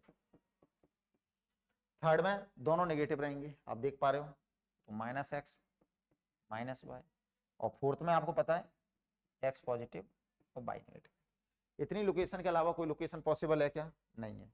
इतनी लोकेशन के अलावा कोई लोकेशन पॉसिबल नहीं है। तो पॉइंट की जितनी भी लोकेशन थी वो मैंने सारी एक जगह लिख दी है। ठीक है ना, अब आपको कोई भी पॉइंट अगर आता है तो आप आराम से बता पाओगे। समझ में आ रहा है कि नहीं आ रहा है, क्लियर, कौन से क्वाड्रेंट में लाई करेगा, तो इजीली आप बता पाओगे। जैसे मैं कुछ पॉइंट लिख रहा हूं यहाँ पर, ठीक है, तो आप आइडेंटिफाई करना और लिखना कौन सी जगह आएगा। ठीक है, अब इसको फिजिक्स में इसे नॉर्थ सॉरी इसे ईस्ट डायरेक्शन बोलते हैं, है ना। तो फिजिक्स में इसे क्या बोलते हैं, इसे ईस्ट, इसे क्या बोलते हैं वेस्ट, इसे क्या बोलते हैं नॉर्थ, इसे क्या बोलते हैं साउथ इन फिजिक्स। तो ईस्ट वेस्ट नॉर्थ साउथ, और क्या बोलेंगे अपवर्ड, अपवर्ड, इसको क्या बोलेंगे डाउनवर्ड, डाउनवर्ड, इसको क्या बोलेंगे राइटवर्ड, राइटवर्ड, और इसको क्या बोलेंगे लेफ्टवर्ड, लेफ्टवर्ड। तो इस तरीके से फिजिक्स में मतलब लैंग्वेज के फॉर्म में यूज किया जाता है। अगर ये आपसे बोल रहा है ईस्ट तो इधर जा रहा है, नॉर्थ तो इधर जा रहा है, ठीक है ना, लेफ्ट इधर जा रहा है, डाउन इधर जा रहा है। ठीक है, बीच में क्या बोलेगा एंगल बोलेगा, है ना। उसने बोला ईस्ट ऑफ नॉर्थ ऐसे करके बोलता है वो, तो जिसका नाम लास्ट में आ रहा है उससे एंगल होता है, नॉर्थ बोल रहा है लास्ट में तो नॉर्थ से, ठीक है ना 30 डिग्री ऐसे इस तरीके से बोलेगा। अपन यहाँ पे अगर बात लोकेशन की होगी तो अपन ऐसे कुछ यहाँ पे मैं आपको बताऊंगा, ठीक है ना, स्ट्रेस नहीं लेना उस चीज का। क्लियर, यहाँ तक कोई दिक्कत परेशानी। अब जैसे कुछ पॉइंट एग्जाम्पल, एग्जाम्पल की बात करें, एग्जाम्पल की बात करेंगे तो बोलिए 2 0 पॉजिटिव एक्स एक्सिस पे होगा, -3 0 नेगेटिव एक्स एक्सिस पे होगा, बिल्कुल ठीक है, 0 3 पॉजिटिव वाई एक्सिस पे होगा, पॉजिटिव वाई एक्सिस पे होगा, 0 -3 नेगेटिव वाई एक्सिस पे होगा, बिल्कुल सही बोलिए। इसके बाद 2 3 फर्स्ट क्वाड्रेंट में होगा, 2 -3 बोलो कौन सा क्वाड्रेंट में 2 -3 X positive Y negative fourth quadrant में होगा, -2 -3 थर्ड क्वाड्रेंट में होगा, और -2 + 3 सेकंड क्वाड्रेंट। तो इस तरीके से हम लोकेशन भी बता सकते हैं, ठीक है ना। तो ये केवल इसलिए था कि आप लोकेशन समझ पाओ। अब क्या था, जैसे अगर मैं मान लो यहाँ मैं किसी पॉइंट को लोकेट करता, ये पॉइंट है एक्स वाई, तो क्या होता है इसका मतलब कि मैं पहले एक्स चला और फिर वाई चला। आपको कुछ नहीं करना, सिंपल वहां से एक्स पर परपेंडिकुलर डाल देना है और वहीं से वाई पे परपेंडिकुलर डाल देना है। तो ये जो लोकेशन है वो एक्स कहलाती है, आपको पता है एक्स होगा और ये क्या होगा वाई। तो आप पहले एक्स चले, ऐसे एक्स चले, इस तरीके से गए, एक्स गए और फिर वाई गए, तो पहुंच गए आप। समझ आया कि नहीं आया। और ये जो डिस्टेंस है यहाँ से ये ओरिजिन से डिस्टेंस है, और जो आप जानते हो कि अगर ये एक्स है और ये वाई है तो ये राइट एंगल ट्राइंगल है, तो under root X square plus Y square. तो इसका जो डिस्टेंस है ऑरिजिन से किसी पॉइंट की, वो under root X square plus Y square हो जाएगा। तो अगर पॉइंट डिस्टेंस निकालनी है तो वो भी आप बता दोगे आराम से, आएगा डिस्टेंस बिटवीन टू पॉइंट्स। तो डिस्टेंस बिटवीन टू पॉइंट्स का मतलब हो गया कि अगर आपको कोई ए दिया है यहाँ बी दिया है, ठीक है, और इसका लोकेशन है x1 y1 और इसका लोकेशन है x2 y2, तो आप शॉर्टेस्ट डिस्टेंस निकाल रहे हो। क्या निकाल रहे हो? शॉर्टेस्ट, जिसे हम डिस्प्लेसमेंट कहेंगे आगे जाके। इस तरीके से आप शॉर्टेस्ट डिस्टेंस निकाल रहे हो, ठीक है ना। This is a shortest distance, shortest distance. और जैसे मैं नाम दे रहा हूँ डी बोल दो, ये भी बोल दो, कुछ भी बोल दो जो तुम्हें अच्छा लग रहा है ना। तो मैं इसको बोल रहा हूँ डी, तो उसका फॉर्मूला क्या है? बहुत सिंपल फॉर्मूला है। तो D equal to under root x2 minus x1 का whole square plus y2 minus y1 का होल स्क्वायर, ठीक है ना। ये डिस्टेंस हो गई टू पॉइंट्स की। तो डिस्टेंस बिटवीन टू पॉइंट्स, तो इस तरीके से आएगा डिस्टेंस बिटवीन टू पॉइंट्स, ठीक है। आप एग्जाम्पल कर सकते हो इसके ऊपर, आराम से एक एग्जाम्पल कर सकते हो आप। एग्जाम्पल देखो, ठीक है ना। मैं खुद बोर होता हूँ ऐसी चीज़ों को पढ़ाने में, लेकिन क्या है, आपको पढ़ाना है। क्यों पढ़ाना है? क्योंकि लगेंगी बेटा, हर चीज़ लगेगी, ठीक है। अब पढ़ना पड़ेगी, अगर फिजिक्स अच्छी करनी है तो पढ़ना पड़ेगी। ए बी अंडर रूट, है ना, ये तो कम यूज होते हैं, डिफरेंशिएशन और इंटीग्रेशन फिजिक्स में ज़्यादा यूज होते हैं, तो उस पर मैं अलग से फोकस करूंगा। अभी कैलकुलस में घुसेंगे अभी अपन, है ना, जहाँ डिफरेंशिएशन इंटीग्रेशन पढ़ेंगे तो उस पर अलग फोकस करूंगा मैं, है ना। अभी आपको ब्रेक दूंगा, टेंशन मत लीजिए, 1 घंटे की क्लास हो जाने तो फिर ब्रेक करेंगे अपन, है ना। 1 घंटे की तो हो गई यार, ठीक है। इसको तो फिनिश करते हैं पूरा कंप्लीट पहले। तो ये क्या हो जाएगा, x2 माइनस x1 यानी 3 माइनस 2 का whole square, y2 minus y1 minus 5, है ना, प्लस 3 का होल स्क्वायर। बस इतना ध्यान रखना है, आपको कुछ नहीं करना है। अगर सेम साइन है तो सब्ट्रैक्ट होगा, ध्यान रखना। होल स्क्वायर है तो नेगेटिव पॉजिटिव सोचने पॉजिटिव भी आएगा, सब्ट्रैक्ट कर देगा। 3 में से 2 गया 1, सेम साइन है 5 में से 3 गया 2, उसका होल स्क्वायर, बस, ठीक है ना। और अपोजिट साइन है तो ऐड करना 1, और 5 में से 3 गया तो कितना बचेगा 2 4, तो क्या आंसर आ गया √5। तो इनके बीच की डिस्टेंस कितनी होगी? √5, ठीक है, जिसे हम शॉर्टेस्ट डिस्टेंस कहते हैं। तो ये डिस्टेंस फॉर्मूला है, इतना बस याद रहेगा तो काम बन जाएगा। तो डिस्टेंस फॉर्मूले से मत घबराना, आराम से हो जाएगा, ठीक है। कोई दिक्कत कोई परेशानी हो तो बताइए आप। क्लियर? अब अगला क्वेश्चन देखो, अगला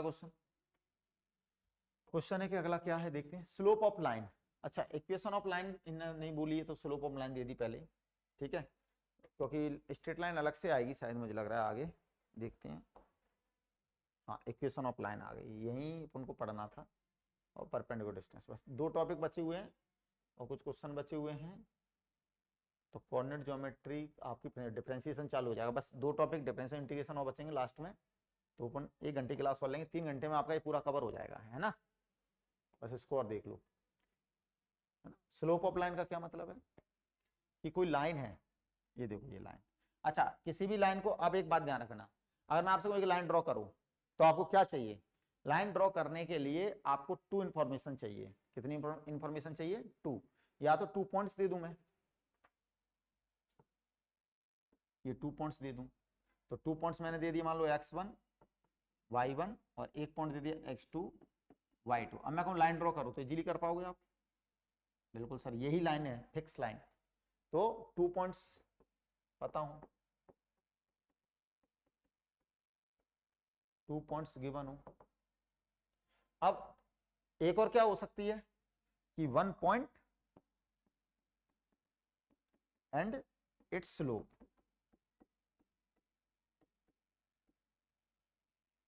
इज गिवन।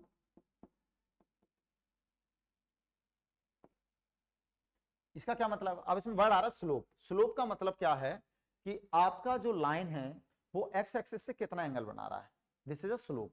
तो slope means, slope means, slope means क्या बेटा? एंगल, है ना, made by line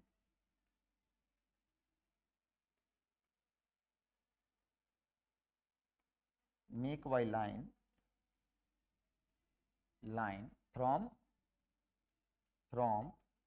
positive X axis, ये स्लोप है, एंगल है वो, उसे हम क्या बोलेंगे, स्लोप। ठीक है, और निकालते कैसे हैं, m equal to tan theta से, क्योंकि एंगल पता लग गया तो m पता लग जाएगा, दिस इज स्लोप। तो देखो जैसे फॉर एग्जांपल अगर मैंने ये x एक्सिस बना दिया, ठीक है, और मैंने आपको बोला कि ये लाइन 30 डिग्री बना रही है, ये रहा, और किससे पास हो रही है, 1 2 से, तो 1 2 पास हो गया, तो 1 2 से तो बहुत सारा जाता है, इधर उधर कहीं भी घूम सकते थे 1 2 से, तो लेकिन 30 डिग्री बोल दिया तो इसी लाइन पे पहुंचोगे, ठीक है ना। तो इसका जो स्लोप है m tan 30, तो कितना आएगा स्लोप बेटा, tan 30 की वैल्यू 1/√3। इसलिए ट्रिग्नोमेट्री हमारे लिए जरूरी रहती है, थोड़ी थोड़ी लगती है हर जगह, ज्यादा कठिन नहीं लगती है। तो m equal to 1 root, this is a slope. तो स्लोप पॉजिटिव भी हो सकता है, नेगेटिव, क्योंकि स्लोप एंगल पे डिपेंड कर रहा है। आप जानते हो 10 पे डिपेंड कर रहा है, tan थीटा फर्स्ट क्वाड्रेंट में पॉजिटिव, सेकंड में नेगेटिव, फोर्थ में नेगेटिव, थर्ड में पॉजिटिव। तो अगर tan थीटा है तो अगर एंगल आपका 0 से 90 के बीच में लाई करता है तो पॉजिटिव रहेगा ऑलवेज, और 90 से 180 के बीच में लाई करता है तो नेगेटिव आएगा, ठीक है ना। जैसे फॉर एग्जांपल एक को देखो, जैसे ये एक्स एक्सिस है और लाइन आपकी ऐसे जा रही है, तो ये एंगल मान लो उसने दे दिया 120,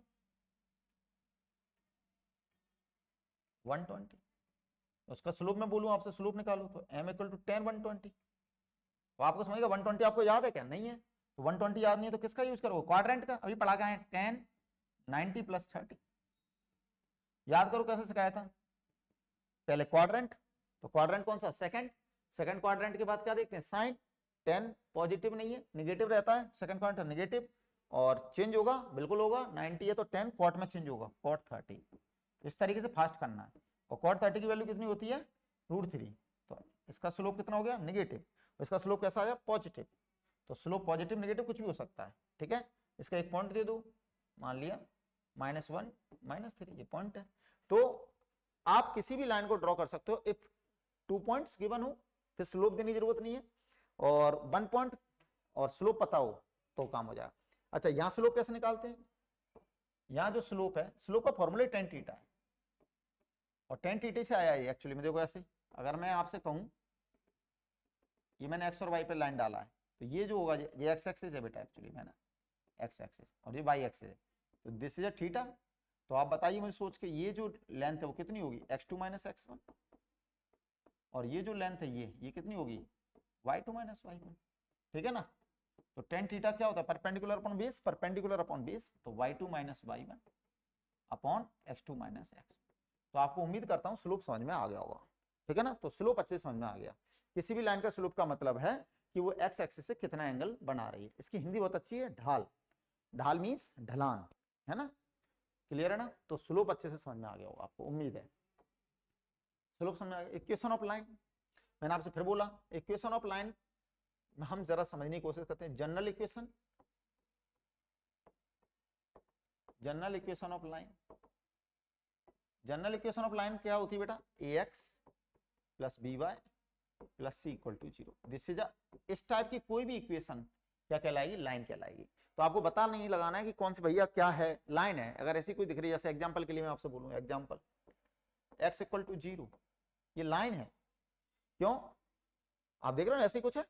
अब आप समझो बाई तो है ही नहीं, तो नहीं होने दो बाई, उससे क्या मतलब है, x तो है, x = 0, बताओ कौन सी लाइन है ये, y एक्सिस, क्योंकि x 0 y एक्सिस पे होता है, ये y = 0 कौन सी लाइन है, x एक्सिस। समझ आ रहा है कि नहीं आ रहा। अब किसी ने बोल दिया x = 2, ये भी लाइन है, x = 2 कौन सी लाइन है, पैरेलल टू y एक्सिस। आगे समझ। तो ये जनरल इक्वेशन से इस टाइप की इक्वेशन है। मान लो, अब मान लो किसी ने लिख दिया y = 3, y = 3 मतलब पैरेलल टू x एक्सिस, है ना। अगर मैं ड्रॉ करूं तो ड्रॉ कर सकता हूं इनको, तो देखो parallel to y axis, x = 2, x = 2 ये रही, ठीक है, यहाँ 2 होगा, 2 से पास हो रही है। y = 3, तो आप समझ गए कि y = 3 कहाँ आएगा, ऊपर, इस तरीके से, ये y = 3, ये कौन से पास हो रही होगी, 0 3 से। आगे समझ के नहीं आया। तो इस तरीके से ये लाइन जनरल इक्वेशन हो गई। जनरल इक्वेशन के बाद क्या आएगा, point slope equation. Point slope equation कैसी होती है, पॉइंट स्लोप इक्वेशन होगी y - y1 M X minus X Y. मतलब कोई लाइन है, कोई लाइन है, वो किसी पॉइंट से जा रही है x1 y1 से, ठीक है, और x एक्सिस से थीटा एंगल बना रही है, तो ये आंसर हो जाएगा। ठीक है, 2 पॉइंट्स इक्वेशन, 2 पॉइंट दिए हैं, ये लाइन है, एक पॉइंट दिया है x1 y1 और दूसरा पॉइंट दिया है x2 y2, तो क्या बन जाएगी बोलो, y माइनस y1, मतलब किसी को भी ले लो, ऐसा कुछ नहीं है, इसको x1 y1 मतलब 2 पॉइंट दिए, किसी को x1 y1 किसी को x2 y2 मान लेना आप तो, और m अभी थोड़ी देर पहले से कहा था y2 minus y1 upon x2 minus x1 और x माइनस x1, तो लाइन की इक्वेशन इससे आप निकाल पाओगे।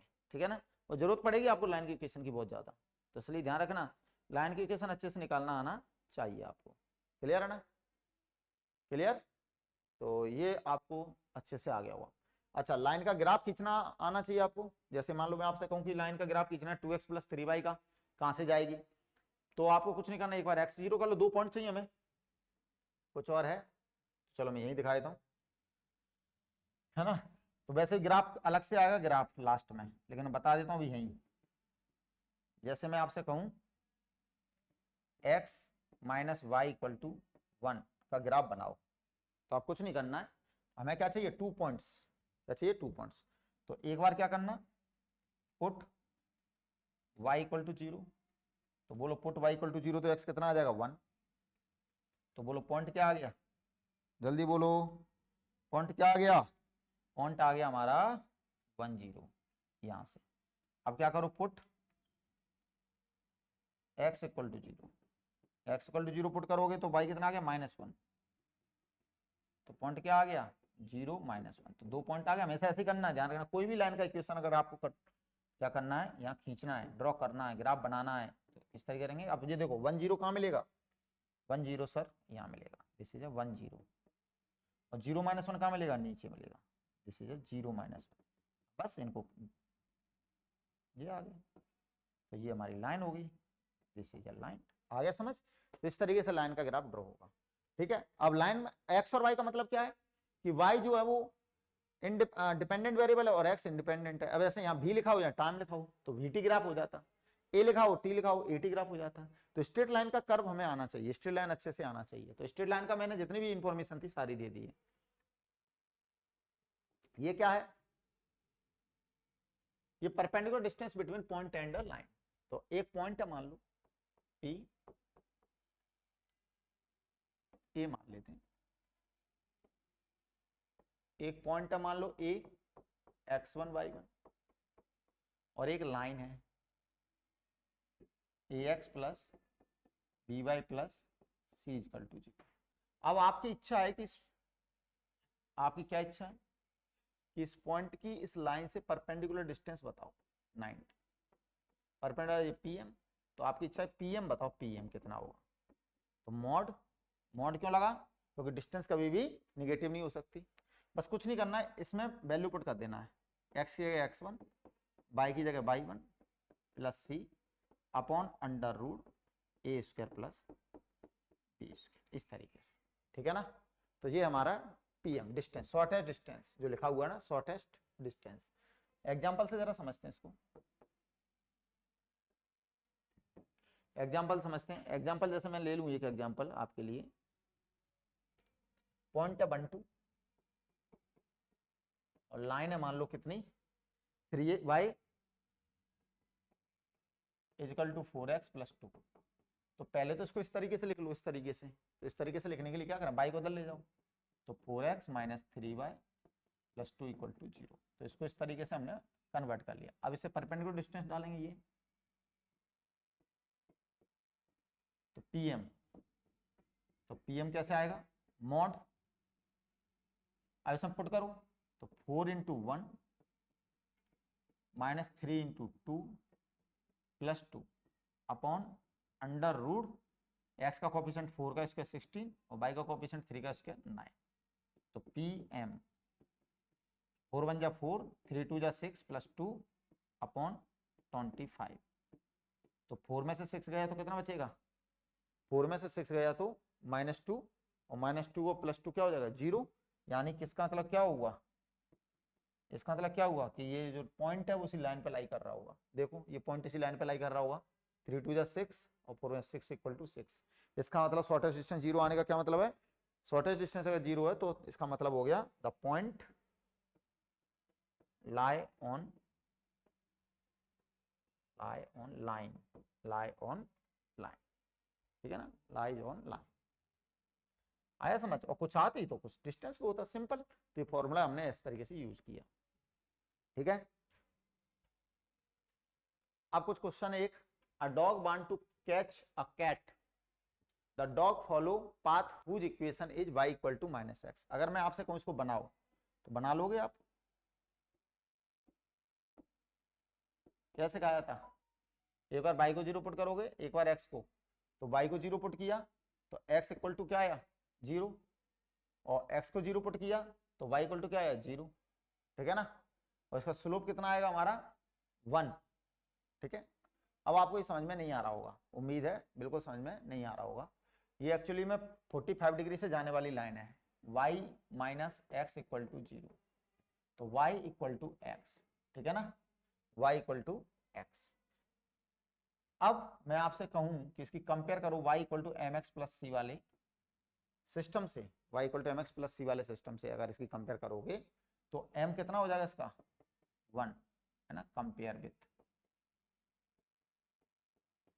अब आपके सर ये इक्वेशन कहां से आ गई, इसे हम स्लोप इंटरसेप्ट इक्वेशन कहते हैं। अगर आपको स्लोप दिया है और इंटरसेप्ट दिया है तो y = mx + c आपको पता होना चाहिए। देखो ऐसे अगर कोई लाइन जा रही है इस तरीके से तो ये तो हो गया उसका स्लोप, और ये हो गया हमारा उसका इंटरसेप्ट c। अब आपको लग रहा होगा सर वो आपने तो कुछ और पढ़ाया था, ये तो आ ही नहीं सकता, तो अभी आप उस पर मत जाएं। अगर उसको समझने की कोशिश करोगे तो फिर मेरे को मैथ के अंदर जाना पड़ेगा। तो दिमागी नहीं लगाओ, y = mx + c से कंपेयर कर दिया करो हमेशा ऐसी इक्वेशन की, कभी भी कोई इक्वेशन आए तो c क्या होगा, ये इंटरसेप्ट बताएगा, और m क्या होगा उसका स्लोप बताएगा। तो m = कितना आ गया 1 एंड c = क्या आ गया 0 आ गया ना।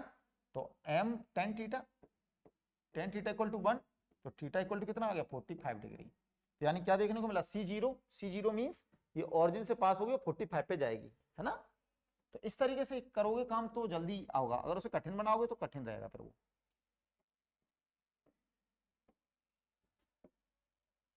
ये देखो ये, ठीक है, ये this is a y = x। अब आपका जो क्या है, dog want to catch a cat, the dog follow the path equation, तो डॉग इस पे चल रहा है,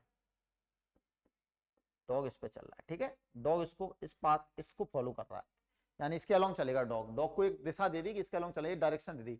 while the cat follow the path whose equation x² + y² = 8।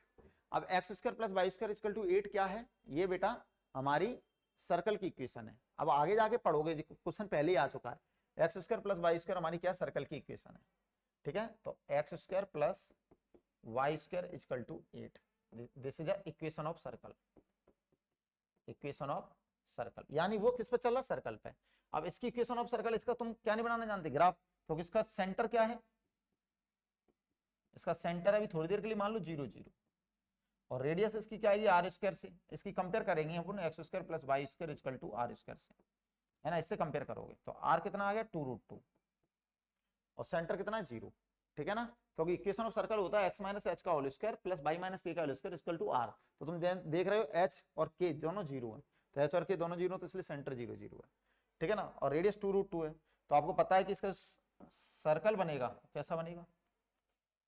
मैं इसको फील कराने के लिए कर रहा हूँ, बट बेटा आपको बस ओनली जिससे क्वेश्चन फील हो जाए, क्योंकि क्वेश्चन फील नहीं होगा तो फिर मजा ही नहीं आएगा आपको फिजिक्स में।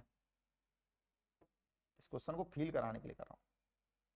ये रहा, अब इस पे कौन चल रही है, कैट, कैट इस पे चल रही है, कैट इस तरीके से घूम रही है। अब बताइए, अगर डॉग को कैट को पकड़ना है तो कहां पकड़ेगा सर, डॉग कैट को पकड़ना चाहता है तो वो दो जगह पकड़ सकता है, एक तो इस पॉइंट पे पकड़ सकता है और एक इस पॉइंट पे पकड़ सकता है। क्यों, यहीं तो दोनों मिल रहे हैं। जब कैट घूम के यहां आ जाए और डॉग यहीं पहुंच जाए तो यहां पकड़ लेगा। तो ये दिस इज अ ए और this is a B, and A and B are catching point, बिल्कुल सही। ये क्वेश्चन समझाने के लिए ऐसा किया मैंने, है ना। तो आप थोड़ी देर के लिए समझ लो, सर्कल है, उस सर्कल पे घूम रही है कैट और डॉग इस स्ट्रेट लाइन पे चल रहा है, तो कहां पर कैच होगा, या तो ए पर कैच कर सकता है या बी पर कैच कर सकता है, ठीक है ना। आगे समझ के नहीं आया। तो अब ये पॉइंट कैसे निकालेंगे, this is a intersection point, this is a intersection point. और इंटरसेक्शन पॉइंट निकालने के लिए कुछ नहीं करना होता, एक से वैल्यू उठा के दूसरे में रख दो। तो y equal to X put in equation of circle, तो y equal to X put in equation of circle, तो देखो X square plus X square equal to 8, तो 2x square equal to 8, X square equal to 4, तो x की value आ गई -2 या +2, और x की वैल्यू अगर -2 और +2 है तो y की वैल्यू भी कितनी आएगी, -2 और +2, यानी पॉइंट कौन कौन से हो गए, ये थर्ड क्वाड्रेंट है तो यहाँ पे आएगा -2 और यहाँ आ जाएगा, ये फर्स्ट क्वाड्रेंट है तो +2 दोनों, तो 2 पे पकड़ सकते हैं -2 तो कितने आंसर सही हो जाएंगे इसके, 2, या तो बी पे या फिर डी पे, तो दोनों में से किसी भी पॉइंट पर ये उसको क्या कर सकता है, कैच कर सकता है, ठीक है ना। बहुत अच्छा क्वेश्चन था। तो ये जो क्वेश्चन है ये समझ है, कोऑर्डिनेट ज्योमेट्री की अगर समझ है तो इस टाइप के क्वेश्चन आप कर पाओगे, और कोऑर्डिनेट ज्योमेट्री की समझ नहीं है तो ये क्वेश्चन नहीं हो पाएगा आपसे। ये मैं सब बताऊंगा इक्वेशंस आपको लास्ट में है इसमें, ठीक है, सर्कल वगैरह की, अभी लाइन था तो उससे रिलेट मैंने बताया। A car its velocity linearly from 10 meters second to 20 meter per second in 5 seconds. Write the velocity as a function of time. और ध्यान से देखना, वो कह रहा है कि वेलोसिटी मैंने ऊपर ले ली मान लो और टाइम ही ले लिया, ठीक है, ध्यान से देखना बेटा, टाइम ही ले लिया। अब क्या कह रहा है, car change its velocity linearly, खुद ही बोल रहा है लीनियरली चेंज हो रही है, लीनियरली मतलब स्ट्रेट लाइन, 10 मीटर टू 20, तो मान लो यहाँ 10 है और यहाँ 20 है, ठीक है, ऊपर ही हुआ 20, ये तो ना जानते सब लोग, और टाइम कितना ले रहा है 5 सेकंड, तो मान लो कार आपकी t1 टाइम पे यहां थी और फिर इस तरीके से गई, ध्यान समझना अच्छे से, ये t2 टाइम, तो ये जो टाइम है this is a 5 second, 5 second, आगे समझ। तो अब आप जरा ध्यान से देखो, ये मैंने अभी थोड़ी देर पहले बताया था आपको, ये परपेंडिकुलर, ये क्या है, ये y2 माइनस y1, और y2 माइनस y1 की जगह क्या लिखोगे आप, v2 माइनस v1, क्योंकि अब v में चल रहा है ये, तो v2 माइनस v1, और ये v2 है और ये v1 है, तो कितना आ गया 20 माइनस 10, कितना आ गया 10 मीटर पर सेकंड चेंज। और मैं आपसे कहूँ ये पॉइंट बताओ, तो ये पॉइंट भी आप बता दो, ये चेंज तो आपको पहले से पता है, t2 माइनस t1 5 सेकंड का, ठीक है। तो आपसे क्या पूछ रहा है, वेलोसिटी बताओ फंक्शन ऑफ टाइम के फॉर्म में, वेलोसिटी बताओ फंक्शन ऑफ टाइम के फॉर्म में, तो आप आराम से वेलोसिटी यहाँ पर लिख सकते हो, ठीक है ना। टाइम के फॉर्म में बताना है, किसके फॉर्म बताना है, टाइम के फॉर्म में। तो पहले मैं क्या निकाल लूँ, इसका स्लोप, क्या निकाल लूँ, स्लोप निकाल लेता हूँ, या फिर आपको सीधी सी बात है 2 पॉइंट पता ही है ना, आराम से आप निकाल पाओगे, स्लोप निकाल लो या फिर पॉइंट से कर लो, किससे करना बोलो, तो स्लोप या पॉइंट किसी से भी कर सकते हैं, ऐसा कोई दिक्कत वाली बात नहीं है। आप चाहो तो t1 यहाँ ले लो 0 पे, तो और आपके लिए आसान होगा, यहाँ 10 पे चल रहा था, ठीक है ना। अब तुमने यहाँ ले लिया है तो स्लोप क्या निकलेगा, m इक्वल टू, स्लोप क्या निकलेगा बोलो, m इक्वल टू v2 माइनस v1 upon t2 minus t1, तो कितना आ गया 10/5, m कितना आ गया 2, m कितना आ गया 2, तो स्लोप आ गया। अब फॉर्मूला क्या बनेगा याद करो, y minus y1 m x minus x। अब जरा ध्यान से देखो, y की जगह कौन बैठा v, तो v minus v1, v minus v1 m, बोलो बेटा v माइनस v1, इसके बाद क्या बनेगा m x minus x1, m x के क्या आएगा t minus t1, t minus t1, तो बोलो क्या बन जाएगा v माइनस v1, है ना। तो v1 आपको पता है क्या, बिल्कुल पता है, और स्लोप पता ही है, तो v माइनस v1 को हम क्या लिखते हैं, या तो 10 ले लो, है ना, तो 10 ले लो, तो v माइनस 10, है ना। m क्या हो जाएगा, m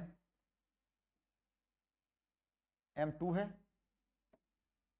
2, t minus t1, t1 कितना हो जाएगा 5 सेकंड, है ना। t1, अच्छा आपके दिमाग में जा रहा होगा t1 5 सेकंड का मतलब क्या है, तो अगर मैं इसको देखो यहाँ ऑरिजिन पे ले लूँ, यहाँ ये तो मेरे हाथ में ना एक 5 सेकंड का डिफरेंस है, तो दूसरा पॉइंट क्या होगा t2, नहीं आ रहा समझ, उम्मीद नहीं कर पा रहा हूं मैं तुमसे समझने की इस चीज को। कि ये t1 5 सेकंड का, तो t1 मैं यहाँ ले रहा हूँ 0, t इक्वल टू 0 से t इक्वल टू 0 पर उसकी वेलोसिटी कितनी थी 10। आया समझ के नहीं आया? नहीं आ रहा? इस t1 को जब मैं यहाँ लूंगा, अरे यार ये डायग्राम ऐसा भी तो हो सकता था, ये रहा, ये t इक्वल टू 0 पर है ना, उसकी वेलोसिटी कितनी थी, यहां से चालू कर दूंगा है ना v1, और t इक्वल टू 5 पर उसकी वेलोसिटी कितनी थी v2, ऐसा हो जाएगा। ये तो मैंने इसलिए बना दिया कि आपको t1 t2 अलग से दिखे। अगर मैं t1 5 ही तो दिया है, देखो अब वो क्या बन गया, तो इसलिए मैं यहाँ दिखा रहा हूँ, इसको यहाँ समझ लेना है ना, जिससे आप कंफ्यूज ना हो कि मैं क्या कर रहा हूँ। जैसे मैं t1 यहाँ ले लूँ, t1 0, ठीक है, तो v1 कितना उस समय 10, तो ये रही लाइन, और t2 5, ठीक है, तो v2 उस समय क्या है 20, तो लाइन कैसे जाएगी, ऐसे तो जाएगी डियर, बोलिए बेटा, ऐसे जाएगी नहीं जाएगी लाइन, ये रहा। तो ये पॉइंट क्या हो जाएगा, ये हो जाएगा 0,10, और ये पॉइंट क्या हो जाएगा 5,20, तो 2 पॉइंट हो गए कि नहीं हो गए, तो वह उसी का यूज कर रहा हूँ बेटा। तो यहां मैंने स्लोप निकाल लिया, और जो t माइनस t1 है ये 5/20 मैं यूज कर लेता हूँ, ठीक है ना। तो आप इस तरीके से यूज कर लो, ठीक है।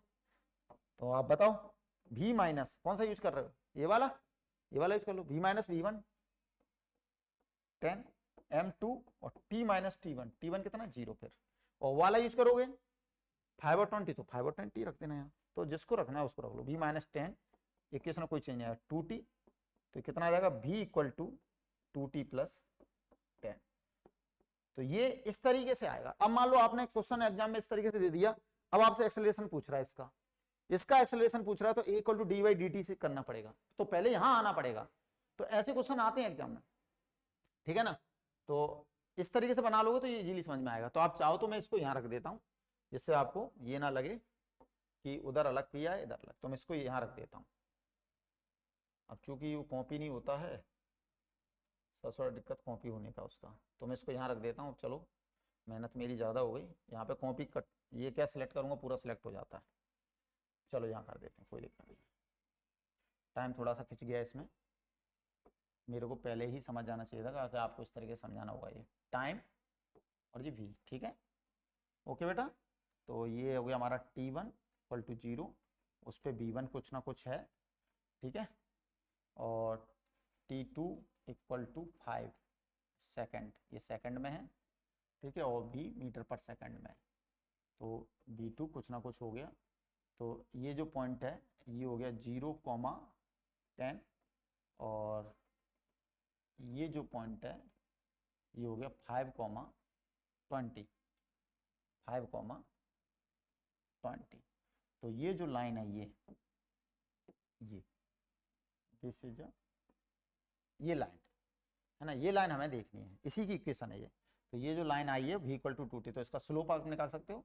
तो स्लोप क्या था y2 minus y1 20 minus 10 upon x2 minus x1 5 minus 0, तो m equal to 20 upon 5, sorry 10 upon 5, तो 5 टू जा 10, तो स्लोप आ गया। और पॉइंट कोई भी x1 y1 मान लेना, या तो इसको मान लो या इसको मान लो, जो तुम्हें अच्छा लगे जिसको मान लो।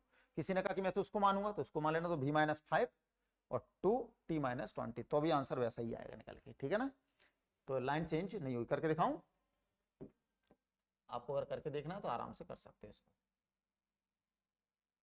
करके दिखा देता हूं इससे भी, या कोई बंदा ऐसे करता, या है ना v माइनस v1 कितना हो जाता 20 m2 और t माइनस t1 5, तो देखो v माइनस 20 2t माइनस 10 और 20 इधर आता तो प्लस का हो जाता, तो 2t प्लस 10, अगेन वही आ गया।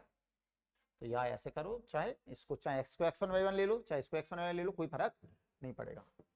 अगला क्वेश्चन क्या है सॉल्व, अच्छा इसके बाद क्या चालू है, बस कोऑर्डिनेट ज्योमेट्री इसका खत्म है, डिफरेंशिएशन चालू है, ठीक है ना। तो अगले वीडियो में अपन डिफरेंशिएशन पढ़ेंगे।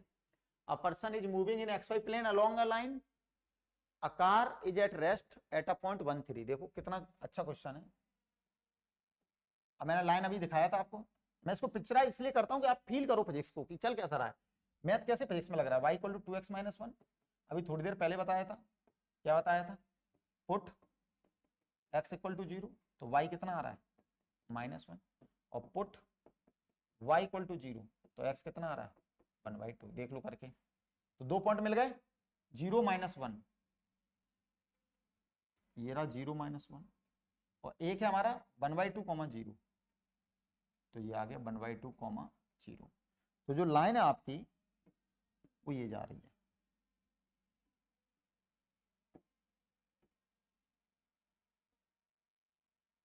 तो लाइन है वो आपकी ये जा रही है, यानी आपका जो बंदा है वो कार इस पर चला रहा है, कह रहा ना person is moving along a car, तो उस बंदे की जो कार है इस पे मूव कर रही है, इस लाइन के अलोंग, इस लाइन के अलोंग कार मूव कर रही है, और एक बंदा है रेस्ट पे खड़ा है, कौन से पॉइंट पे 1-3 पे, 1-3 कहाँ मिलेगा आपको, यहाँ 1 होगा लगभग लगभग 1/2 अगर ये है तो, और 3 मान लो यहाँ होगा,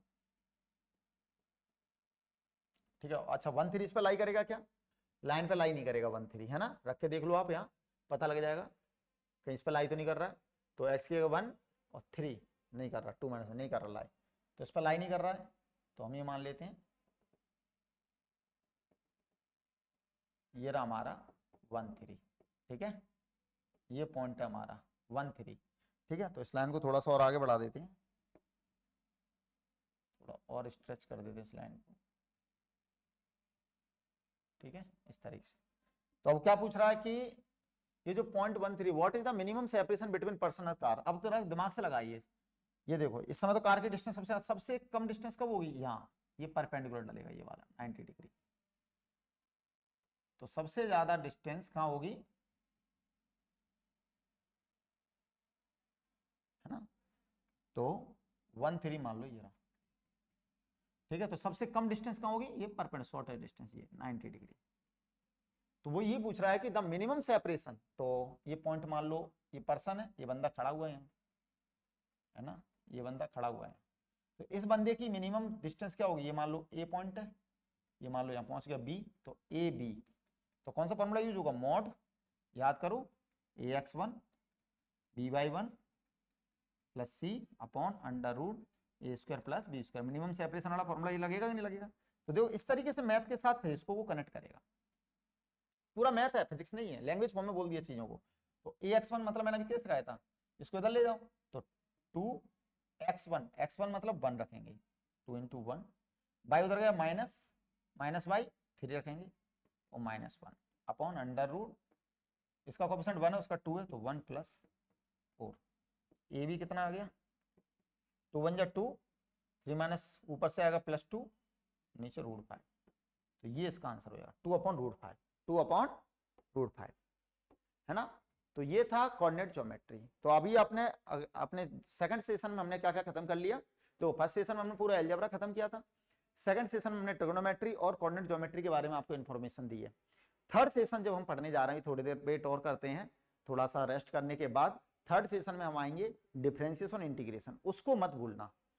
अगर डिफरेंशिएशन इंटीग्रेशन अच्छे से आता है तो समझ लो फिजिक्स का 60% पार्ट आपका कवर हो चुका है, ठीक है। मैकेनिक्स से लेके 12th क्लास की जितनी भी इलेक्ट्रोडायनेमिक्स है, सब में आपका क्या लगता है, इंटीग्रेशन डिफरेंशिएशन 100% लगता है, और अच्छे से लगता है, ठीक है। तो इंटीग्रेशन और डिफरेंशिएशन को अच्छे से सीखेंगे, थोड़ा सा लंबा वीडियो बन जाएगा, चलेगा उसका, बट वो वीडियो जरूर देखना है, ठीक है ना। ये वीडियो तो सारी देखने आपको, अगर ये पहले से आता तो इसे स्किप कर देना, फास्ट वे में देख लेना, ठीक है। ये तो आपको रिवीजन है, और ये भी बताया गया है कि किस तरीके से ये अप्लाई होगा, किस तरीके से पिक्चराइज किया जाता है। तो स्ट्रेट लाइन इसलिए इंपॉर्टेंट है, तो स्ट्रेट लाइन के अलॉन्ग वो चीजों को चला देता है। अभी जैसे हमने कैट वाला क्वेश्चन किया था, बहुत अच्छा क्वेश्चन था ये वाला, है ना। तो ये नॉलेज नहीं होगी कोऑर्डिनेट ज्योमेट्री तो ऐसा क्वेश्चन नहीं कर पाओगे, क्लियर है ना। तो thank you so much watching my video and support के लिए बहुत बहुत धन्यवाद, ठीक है। इसी तरीके से वीडियो को देखते रहें।